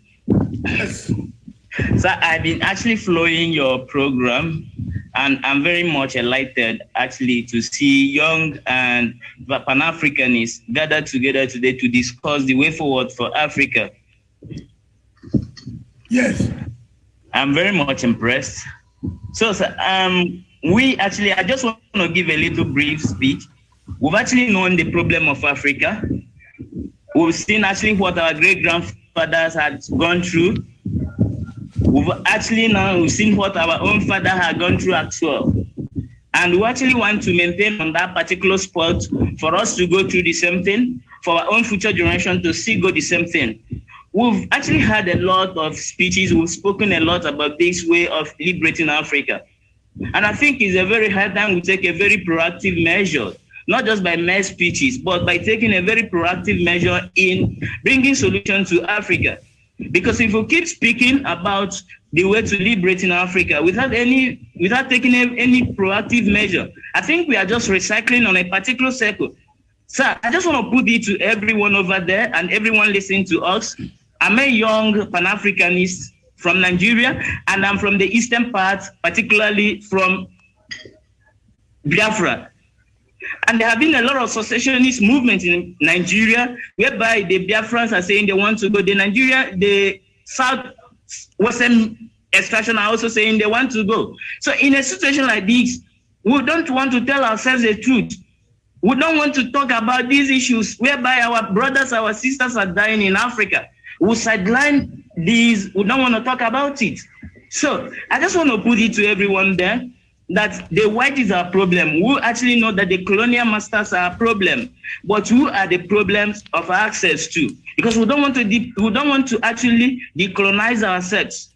And you could remember that in a book written by Chancellor Williams, he talked about decolonization, the destruction of the destruction of Black civilization. He said a lot of things. He mentioned a lot of things. He applied a lot of things. And first, the whites are very, very thematic. They are very, very professional in destroying people. They are very professional in that. And that's why they had to, decolonize our mind. They had to win our mind. And after they won our mind, they won us. They destroyed us permanently to the extent that we believe that we had no root. We begin to see ourselves as substandard beings. They introduce their own culture and call it Western education. We believe them. We say that we believe that without Western education, without you being Westernized, there's no way for you to go to succeed. So all these are some of the things we should look deeply. And currently, if you could remember in the history of Nigeria in 1914, whereby the southern and the western extraction, whereby the southern and northern protectorates were amalgamated by Frederick Claude Lugard, the intention of this amalgamation was never done because they loved Africa. These are some of the things we should be looking into deeply, and we should give a very good definition. We should know what we want as Africa. If we do not define exactly what our problem is in Africa, we are just making noise. We should define the real aim of our Africa. We should define our own objective. So I'm going to end here. One thing I would just want to chip in is this. The best thing that will ever happen to Africa is for us to come together as young Pan-Africanists and decide our fate. And you can see that these whites are using this in against us, because a situation whereby a brother fights against brother. Chinua Achebe in his book said that when two brothers fight to death, the stranger inherit their wealth. And that is exactly what is happening to almost all the African countries. If you could look Nigeria, there is no peace in Nigeria. If you look at Congo, there's no peace in Congo. If you look at Sudan, there's no peace in Sudan. If you take a very critical look in other African countries, there is no peace in Africa country. So are we going to be talking about this every time? Since we've known that Africa is actually going down on a daily basis, are we going to be talking about this, or is it not a high time we stood up and say, yes, let's take anything is going to, let's do everything that is we're going to do to make sure we liberate Africa permanently from any kind of colonialism or neo-colonialism or imperialism. Just like Thomas Sankara stood in the then Upper Volta, now Burkina Faso, and he liberated his people from any form of imperialism.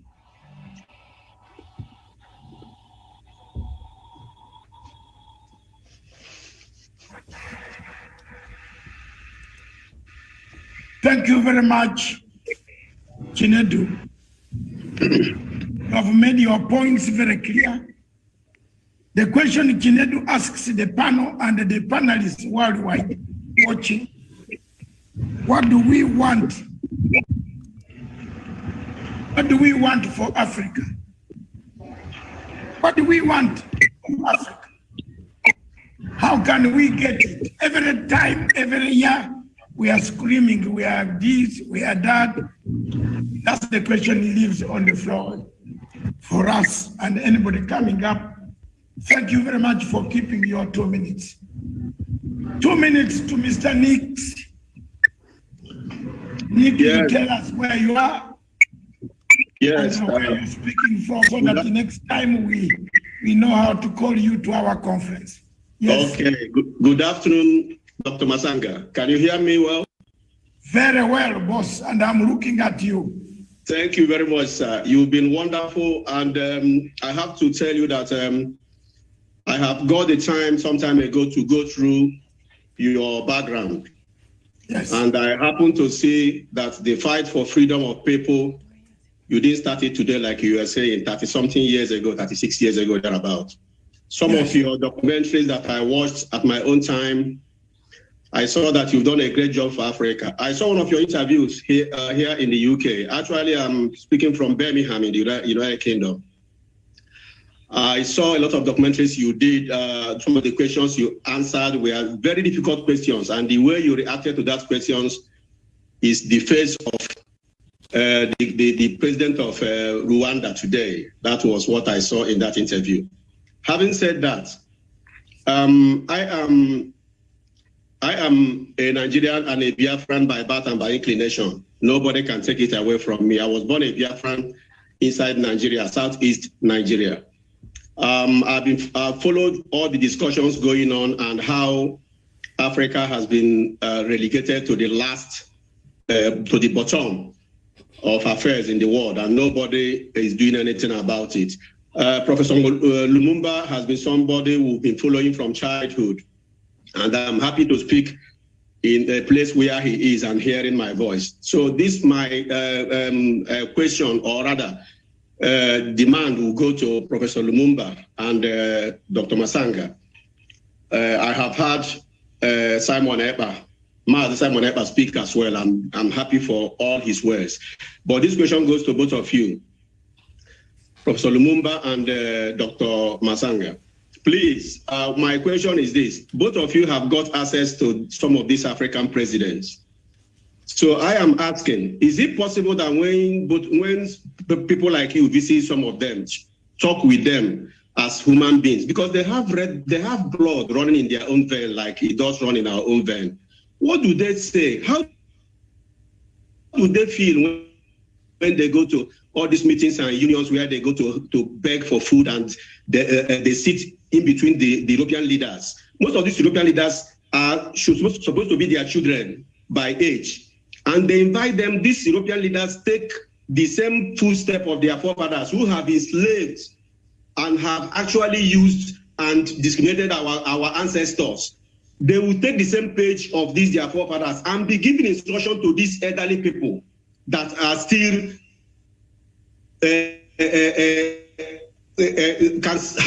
can still be able to have given birth to people like them twice. How do they feel? What do they tell these people that the way Africa is being managed is not good for the 21st century? For Christ's sake, we have passed the time of centuries where communication and things cannot be done equally. Here now, things can be done with the knowledge that Africans have. We can be able to do the same thing that our age are doing in Western world. Why wouldn't they defend us? Why would they allow our culture and value to be degraded the way it is today? Because for a situation like Biafra, I don't know if Professor Lumumba knows that, and Dr. Matsanga knows that Biafra is a people of almost 70 million people by population. 70 million, I didn't say 7 million, 70 million people. And we are scattered all over the world. We are professors, we are engineers, we are doctors, we are businessmen. And in every country where you find us, we are doing absolutely well. In every African country, in the whole African country, if you go to that African country and remove the indigenes of that African country, the next people you will see there are the Biafrans, trading and contributing to the GPD of that very country. I don't know why the world will keep silent and we are being humiliated in Nigeria. Killings are going on in eastern Nigeria every day by day. And these people are trying everything possible to Islamize that country called Nigeria. And the world is keeping silent. Like Mazi Simon has said, it's not pointing accusing finger to the president of Kenya, but rather the president of Kenya, which we have the street in Enugu, which is former capital of East Central State, named after him. And we do have a market in Enugu named after his father as well. These are remembrance. When we were a child, we grew up calling Kenyatta Market, Kenyatta Street, not knowing even who he was or who his father was. But history has come to let us know who it is. We are not accusing him. Nobody is accusing him. But he should come up publicly and make a statement. What happened in Kenya is an atrocity. It is an atrocity. It is a shame before African continent. I know the AU will not talk because they are toothless bulldog.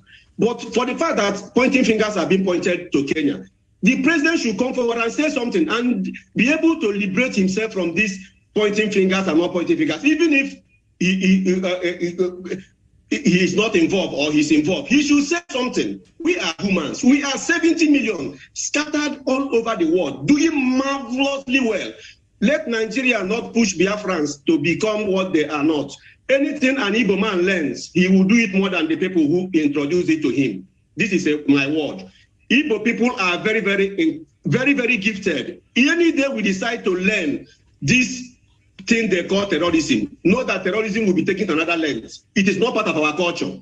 Let Africans, they are keeping silent, not push Igbo people to begin to think about what do these people do better than us. And then our people get frustrated and begin to think about taking their life to be able to get what they want. It has not gotten to that stage. Our people are being slaughtered, killed in our own land because of crude oil. Because of crude oil, slaughtered every day in our own land. And African nations are keeping quiet. I do expect the Kenyan people, citizens as well, who are listening to me, to join the protests going on all over the world. Because if this is in Western world, I am telling you that what happened in Kenya, the citizens of Kenya, if it is in Western world, that country will be protesting in favor of what happened there, to decide to say the government, go out and say something and save our face. We have Kenyan people who are very, very good. Why would they keep quiet? They should join this demonstration. We are not fighting. Carry flag and demonstrate. Ask your government to come forward and say why this extraordinary rendition happened in your own country. Why would they come to your country and kidnap somebody? Tell us it is not in your country. Come out openly and say it. Because Nigerians, as a matter of fact, Southeast, South, Southwest, wherever you call them, the good people of Northern Nigeria are protesting in Kenya embassy. Why must the president of Kenya pretend as if he doesn't know about it? He came to London here. They must have told him that protest is going on in every Kenya embassy in the world. He is saying that he doesn't know about it. It is high time we hear from him. We want to hear a word from him. Therefore, Professor Lumumba, please, I want you to tell me when next you handle microphone. Do you ever discuss about this shame that these leaders bring to us when they sit with other Western leaders? How do they feel having back seat when they go to meetings? I don't want to have a back seat in Birmingham. I don't want to have a back seat when I work with my mates in office where I work. I want to sit and work and do the same thing an English guy will do. When I go to US, I want to do the same thing somebody in US or Japan would do. I don't want to have a back seat, for Christ's sake. Why should our leaders be taking us backwards? And mind you, for some of us saying election, no election, you elected this and that. In the whole African country, maybe one or two, a place like Rwanda, where no Western world cannot use as an example. I know Rwanda is one of the best countries in the world now, the way I see it on the documentary. But they won't say about it. Other African countries, all you have there is selection. There is no election, selection.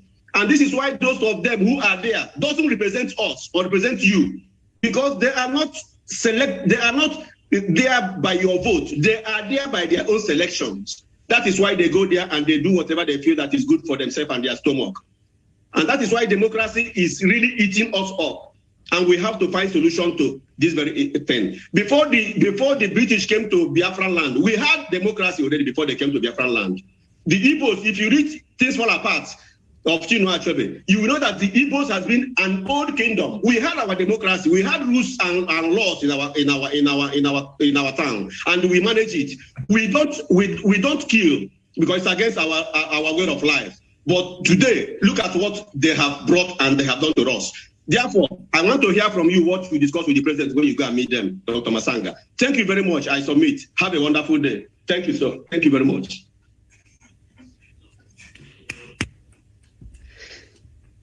Thank you very much.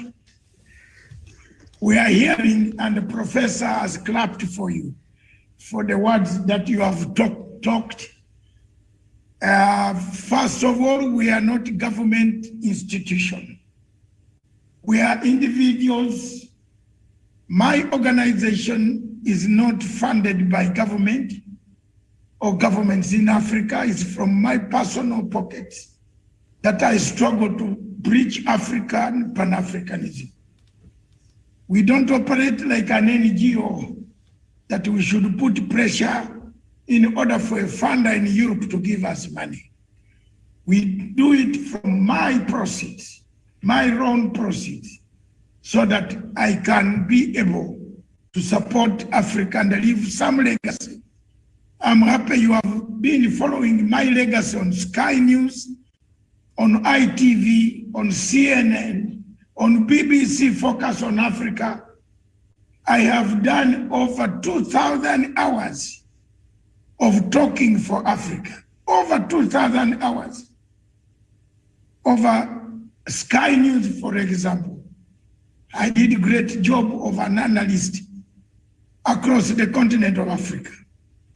The question of Biafra rings in my mind from 1967. And I told you my father took me to Kampala to buy me some uniform for school and to have a holiday with my great uncle who was living in Kampala. And he left me to go and listen to the Biafran discussions in Speak Hotel in Kampala. You remember it's Kampala where one delegate got lost and we have never found that delegate. This question of Yakubu Gowon kidnapping people has been for a long time. It started a long time ago. So Nigerians, PLO, if you didn't know, they have that habit of kidnapping others. They came in a delegation in Kampala. They kidnapped their fellow delegate. My father came back and said, one Nigerian man is lost. That guy has never been found to date. The Uganda government put a lot of police of Milton Obote by then, very strict.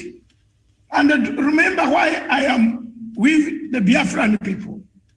It's because of my late president was the first person with Nyerere to recognize Biafra.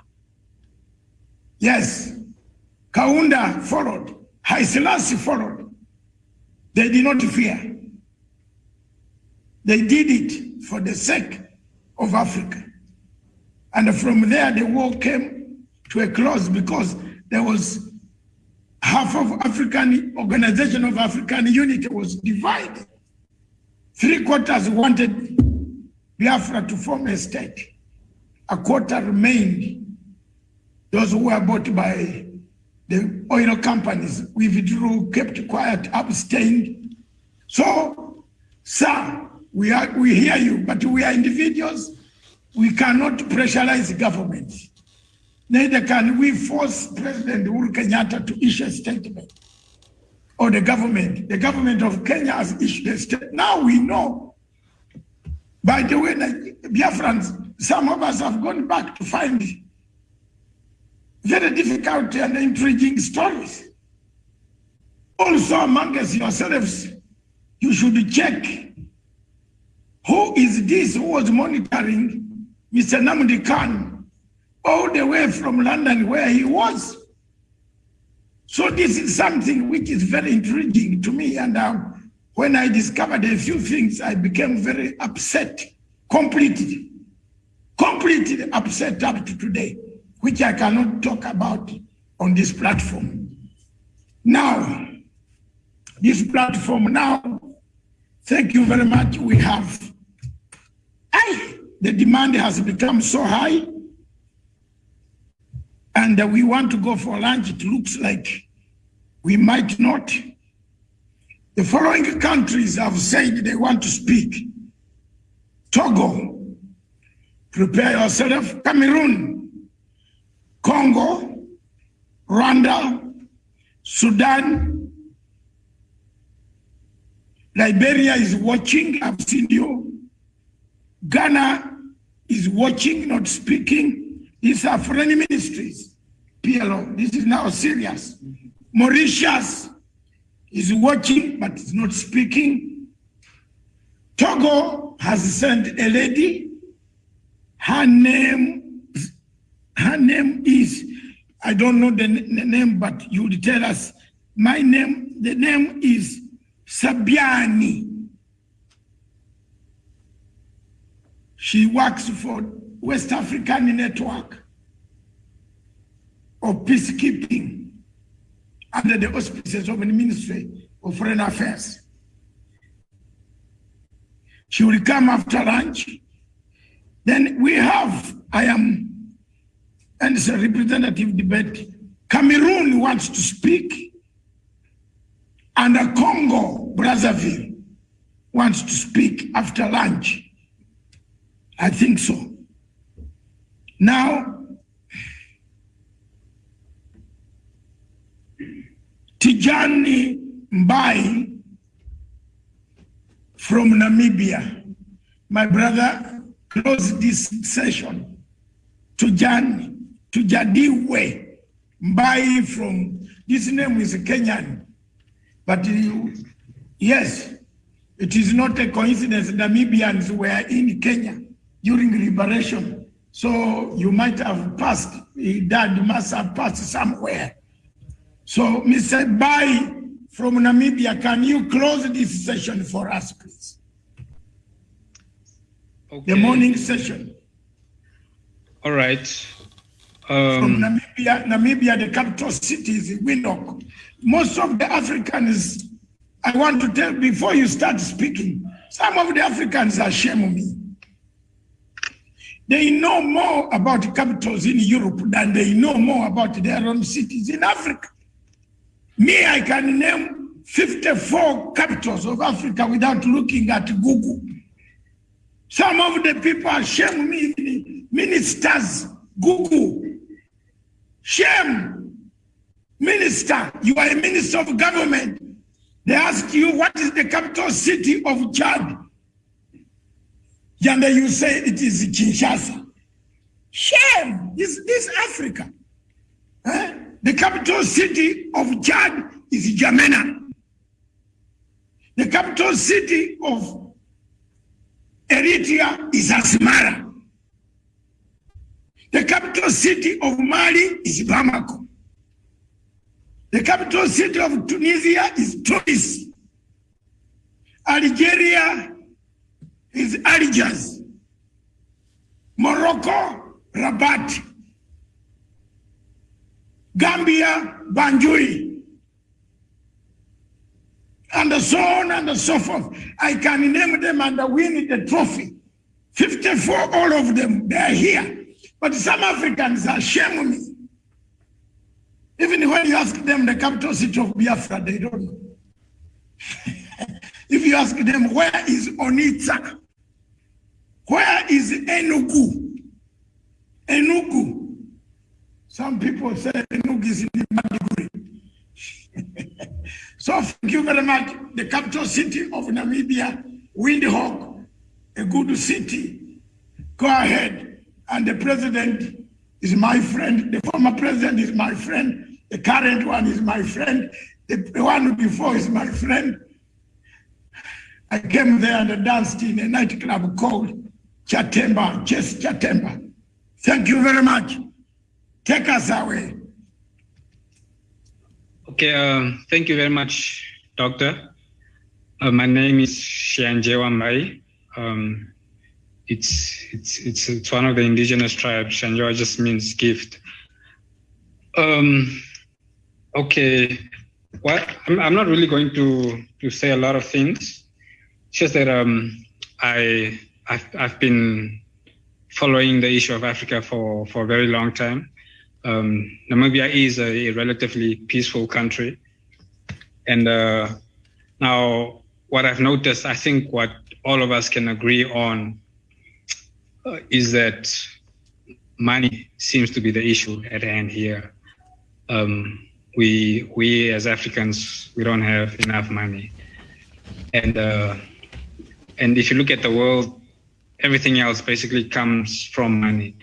So it wouldn't be too far-fetched to say that if we can solve the money issue, we'll be able to solve a significant amount of the problems that we are having in Africa.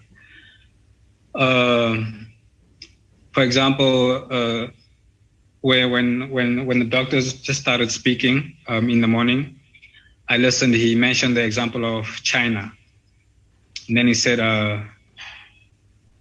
40 years ago, China was poorer than Africa. Okay, that is very much true.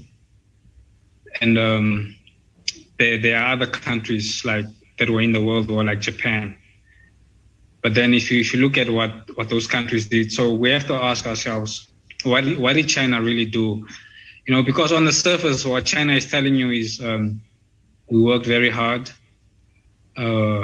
we invested wisely, and things like that. You know, that is just what they are telling us on the surface, but they are not really telling us, you know, their true secrets. Why were they able to? Why were they able to develop so fast in such a short amount of time? If you look at other countries, another country that comes to mind is Germany. Germany was also in a lot of trouble, like 50, 60, 70 years ago. But, you know, at the moment, if you look at the EU, I think Germany has got the biggest voice.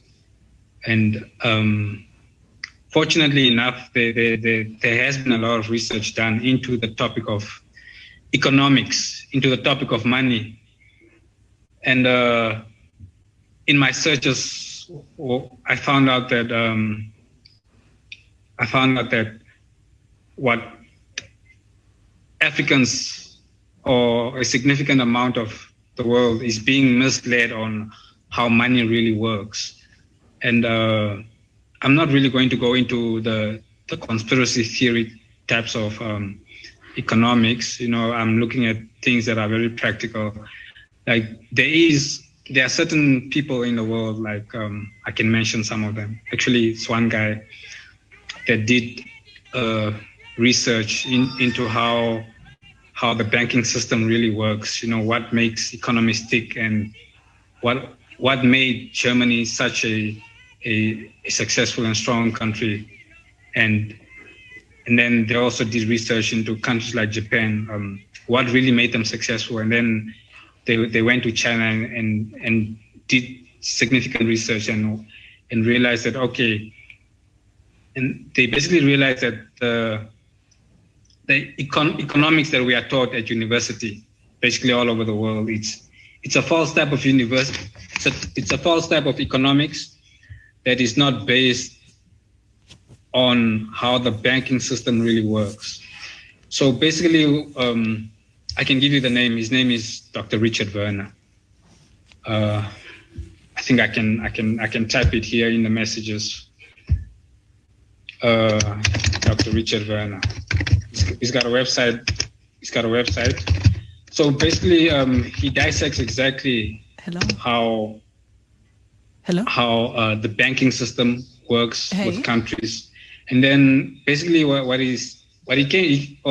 the basic conclusion that he came to is that it's not really necessary to borrow for Africans or for the third world countries to borrow money from abroad based on the way that the current system is structured. It's not really necessary. There are certain steps that can be taken. On his website, if you go under publications, there's one article that he wrote called "Enhanced Debt Management." So what I'm saying here, it's being kept underground by countries that have started using his recommendations. So if you look, basically what I'm saying is there is a solution to the African problem, and if some of the more practical, more influential people that are in this meeting, if they can get either economists and they can speak to the central banks, they'll be able to really implement this and really push African development, many steps forward. It's the structure is, the current financial architecture. It makes provision for this type of development. Now that Dr. Werner has released all of this information, what the Europeans are doing is that they are busy pushing for central bank digital currencies. So if those become fully implemented, that means they are going to take this opportunity that is still there, that Africans can still use to really develop themselves. So basically, it comes down to we need community banks. In each and every community, each and every country, we need a specific bank that specifically caters to the needs of those people. And basically, they invest in things that the banks finance projects that contribute towards GDP versus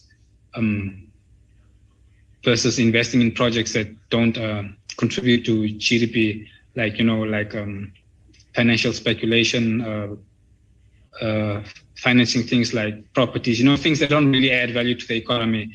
So as an example, if you look at Germany has got 1,500 community banks. That is a significant amount of banks, 1,500. And each of those banks, they are called the Sparkassen banks. Sparkassen banks. they've basically been driving Germany. So what they've been doing in Germany is that... Mr. Tujend, you can summarize now. Yes. You have 1 minute now. All right. Okay, so that is basically what I want to encourage the more influential people to do. You really need to go to the central banks. It's not necessary to advertise that this is what Africans are doing, and but if you look at the work of Professor Richard Werner, it's really possible to push us forward. And it will not be necessary for us to borrow money from abroad. We can develop ourselves. We can buy the technologies and move forward as a community. So the financial solution is there. And at the end of the day, finance is what drives us. So please look into this. And if you can stay in touch with me, I'll just leave my email address there, and then maybe we can all work together. So I'll just type my email address. And thank you very much for the platform.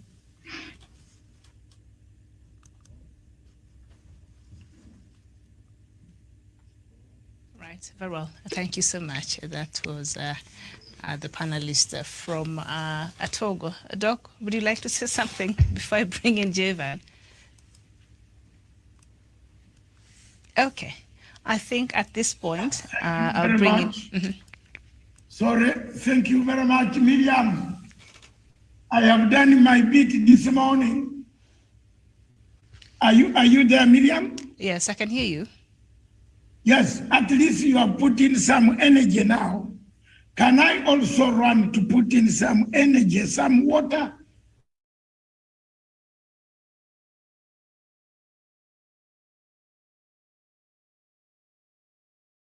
Lined up to speak. You can now handle from Tawish, who is ready at the coast, somewhere in the coast at the ocean, of Indian Ocean, Karanja. And then as we come back, we start with the fresh program with Dr.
share in his view and observation that most of the problems and predicaments that Africa faces today are more like self-inflicted. Because again, if we could do as much as we can as Africans or through our leaders, maybe we will not be having these particular problems that we continue to speak about every other time. So in itself, Miriam, what am I trying to say? Because again, when you look into the kind of course, the perennial problems that Africa continent continues to face today, to a large extent, we've seen most of our African leaders really being conspirators in these particular problems that are affecting us. Conspirators in the way that they have allowed a leeway and a free will, mostly from the European nations, really to come and to dictate the affairs of the African continent. And I think when you listen keenly about the submission, or you listen on the submissions of other panelists who have spoken ahead of me, Miriam, they seem to have a common draw line that perhaps it is time we need to call out the leadership of the African continent and maybe have a new kind of thinking altogether, a new kind of attitude,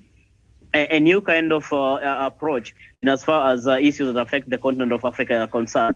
We will not sit pretty and say and continue to say or blame the European Union or the Western world for whatever kind of problems that we continue to face, when in itself we really know what we can do as a people, what we can do as a continent. If we understand where our problem lies, if we understand what needs to be done so that we do not continue to be actually hostages of such problems or hostages of the European world, then we can do the best that we can through our leaders so that we can have a change altogether. So this begins with us ourselves. It gets into the leadership that we have. And if at all we are not very content with the kind of leadership we have today in the African continent, then the power, the will, the commitment to have a new and a fresh leadership in the continent of Africa really lies with the people. So when we continue to have a point to have this pointing finger at the European Union as though we are going to continually be at the periphery or spectators on matters that affect us, that are at the core, fundamentally at the core of how we are governed in the continent of Africa,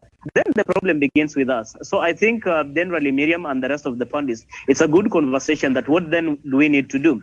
We need to petition the leadership. We need to petition even ourselves and our conscience that we can have a different and a fresh approach in as far as our engagement with the European Union or the European world, and also the other, of course, the Western world. Because again, when we continue to sit here today and continue to be pointing those blame game to these other actors world over, what is it then are we going to do? Are we going to be crybabies every now and then? Are we going to continually blame them as though we are handicapped, as though there's nothing completely we can do?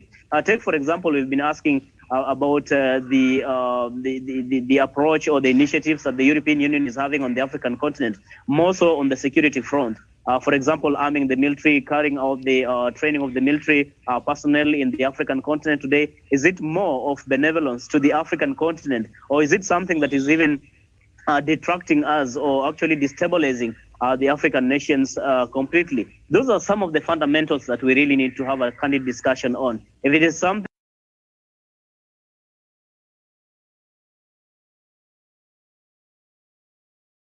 that we are gaining as a continent, if it is something that is more of a symbiotic relationship but not more anchored on benefiting the European Union at the expense of the African people, then I think it is time for us to have to go back to the drawing. As we continue with this conversation, Miriam, I hope and believe that the African people really have the solution for the problems we have, and that solution can be advanced through the leadership. And if indeed we think that the leadership we have is not up to the task, it's still our commitment, it still lies with us really to have an impact in as far as how we are going to be governed by making a change in the leadership that we have. That way we'll be making a step forward in actually correcting some of the problems that continue to face the continent of Africa. Miriam, for now, I submit. All right, very well. Samuel Tawish, Punchline Africa television correspondent, coming to us from the Mombasa. That is our coastal city there. So now I'd like to bring in Jevan Karanja. Jevan, if you can hear me, good afternoon. And what is your submission? Good afternoon, Miriam, and good afternoon to the rest of the panelists and participants who are watching this broadcast, and to our viewers across the world. And it's a very good afternoon here in Kenya. And I'll say that I agree with the sentiments made by Dr. David Matsanga and Professor PLO Lumumba and Simon and the rest of the panelists have contributed before that Africa has what it takes to be a giant continent in terms of economic growth, in terms of social and political upward mobility, because we have the capacity to be where our forefathers dreamt to take this continent when they were fighting for independence. Therefore, it's upon us, the generation of today, because we know the sufferings that we have gone through, because we know the pinch and the pain of a disunited Africa, we know the pain of unemployment, we know the pain of corruption. It's upon the young people, because when you look around Miriam, you realize that Africa is a very young continent in terms of its population. We have it's almost 65% of the population in Africa consists of young people. Therefore, we need to come up with frameworks to ensure that we make our people meaningful, we utilize the potential in them so that we can have a generation that we take the mantle of leadership after the leaders that we have. We need also to ensure that we have young people in positions of leadership. We need also to ensure that we empower our young people, those who are talented in different spheres of life, so that we empower them. And by doing so, we have a generation and a citizenry in Africa that will be able to be self-sufficient, that will be able to champion for a cause to better this country. But Miriam, we cannot achieve greatness in Africa without the input of our young people, because the majority of the professionals that we have in Africa today, they're the young people. Therefore, the governments in Africa must come up with ways to ensure that they incorporate these young people. They have systems, especially employment in civil service, that to ensure that they carry on board the young people of Africa so that they can learn, they can have the experience to take this country to the next level. And number two, we also need to work on our leadership, because I will say the problem in Africa mostly lies in the leadership that we have. We are the youngest continent in terms of the time we got our independence. But when you go around, Miriam, we realize that in many of these countries, we have young people, we have old leaders who have refused to release power to other generations. Therefore, we need also to ensure these leaders who has failed to take Africa to the next level, we have a way of ensuring that they leave office so that we can incorporate new leadership. Because I say that most of the problems that we experience in Africa today, they are a result of poor leadership, they are a result of citizenry who are not awake to ensure that they hold accountable the leaders who are in office. Therefore, it goes hand in hand. In leadership, it's upon the citizenry to ensure that they elect the right leaders, and it's also upon the African leaders to ensure that they work to put the interest of Africa, the electorates first. And finally, Miriam, Africa is great. We have what it takes. And Miriam, we cannot make it, Miriam, because we are still, we are not yet to the industrialization, but we are on agricultural kind of model.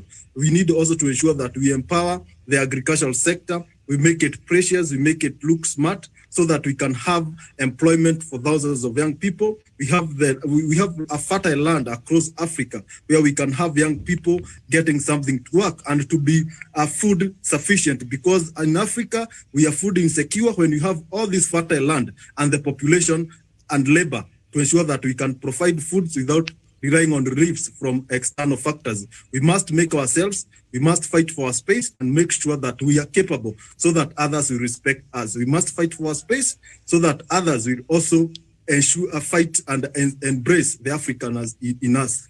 I submit. Thank you. Very well. Chairman Karanja, thank you so much. At this point, I'd like to bring in Nirioitunga Elia.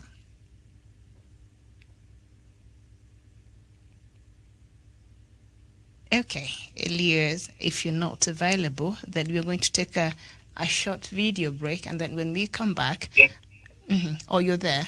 Go ahead.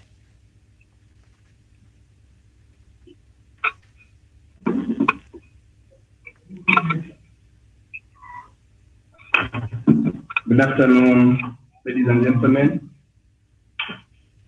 First of all, I'll take the opportunity to thank one of my Mr. Lumumba. I was really impressed. As a Ugandan, African, also patriotic. I think I wasn't ready for this presentation, but as I began, and I'll have few things to comment or to air out. There's one of our comrades, what he said, Mr. Simon. He talked about the ethnicity of Africa. As we talk now, I think most of the problems about the tribes in Africa. Africa has many tribes, and you see most of the unstable countries or unstable countries, they have a lot of culture. The likes of Somalia, the likes of Congo, most of the countries that have one region, one language, they are a bit separated. Now, I think to make my understanding, depending on the questions of today, it should be a river. How it should be our question as Africans. How can who is responsible for Africa? It should be a question of every African. I will leave that question to Lumumba. I asked him if he is present, at least he should tell us who is responsible for Africa. Is Africa a continent of leaders or is a continent of every African? If you were to go back about the ethnicity, the shared culture, having similar practices, initiation, brave, linguistic future, passed from one generation to another generation. Right now, if you see most of the African countries, the heads of state, we are dealing with a different generation as the young people. Then we are totally different, dealing with a different generation. We are not embracing young generation to the system, to the leadership positions. Most of our leaders, they have been collapsed because they are dealing with different generations. They are collapsed because they don't want letting young blood in. I thank Lumumba. He has been fighting. It should be as Africans, as young generation, understand the problems within our society. It should be a call on how can we improve the welfare of our communities. I want to tell you, there is no integration or there is no one Africa unless my community, your community is stable, is well stable. We see our leaders flying over countries, flying over, going for international calls, address the nation. But when they come back to our countries, nothing is done. So it should be our responsibility. It should be a responsibility of every African. Now, in most of the African countries, we lack Pan-African institutions. I think let's embrace Pan-African institutions where political and leadership skills are lectures. Most of the countries are starting off for political lectures or political studies because they want to contain themselves in leadership. My fellow comrades, let's stand up for Africa. I have another question, and it should be a question to everyone. Why isn't there any African patriotism training, African institutions that would gather all the African youth, that would all gather the African generation? We lack a generation. There's a problem ahead of Africa where we are dealing with a different generation.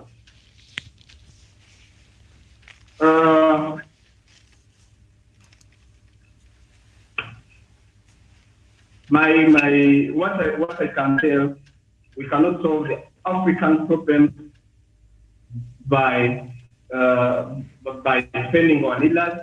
It's a call to everyone, it's a call to Africans, it's a call to our generation to come out and stand for Africa. For now, let me stop there. All right. Thank you so much, Elia. Thank you so much for that presentation. I think at this point, I'd like to bring in Edward Kusewa from Kenya.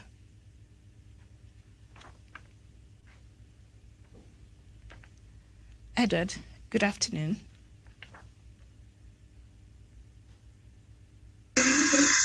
Thank you very much, Miriam. I've been in a place of a little bit of noise, but I hope you can hear me today. Mm-hmm. Can you hear me today? Yes, we can hear you.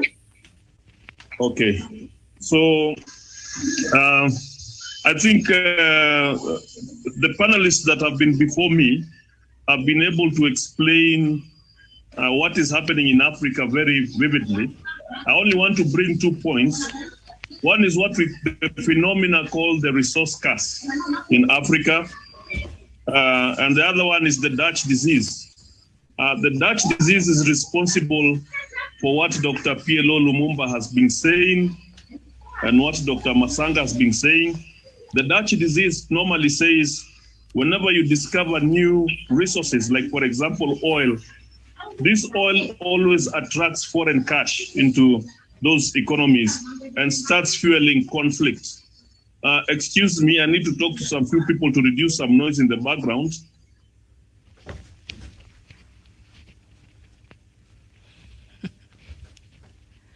Very well.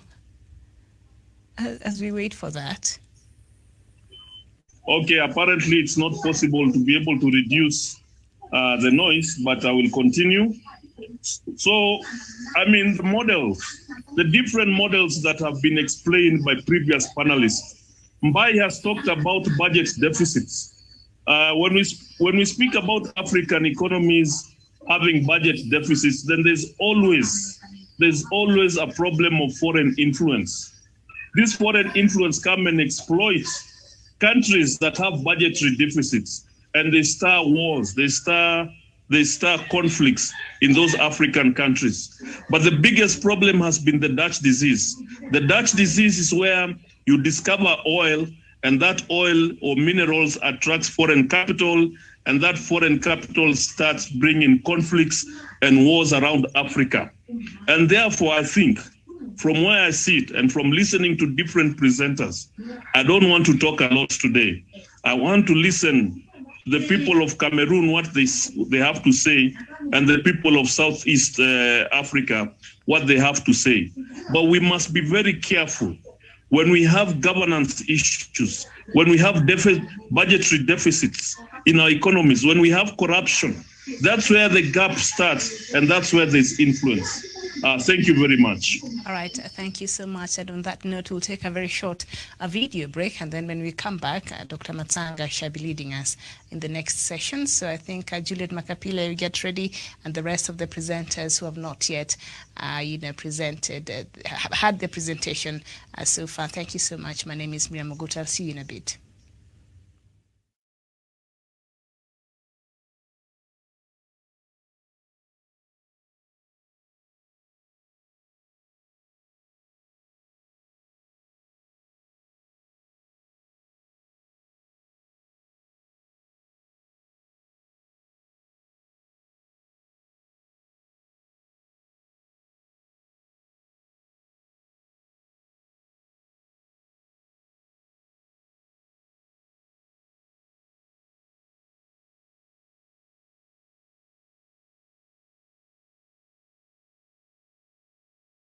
And our guide.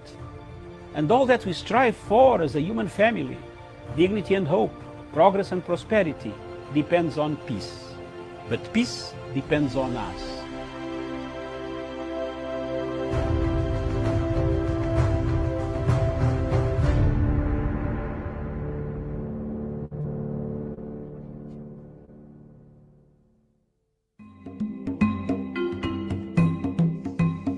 Viewers, those listening to this tape or this video, I want to bring to your attention that the politics of proxy wars in Africa is becoming real, and it has become a reality. I want to bring to this the attention of the African states that time and time again we have fallen victims of proxy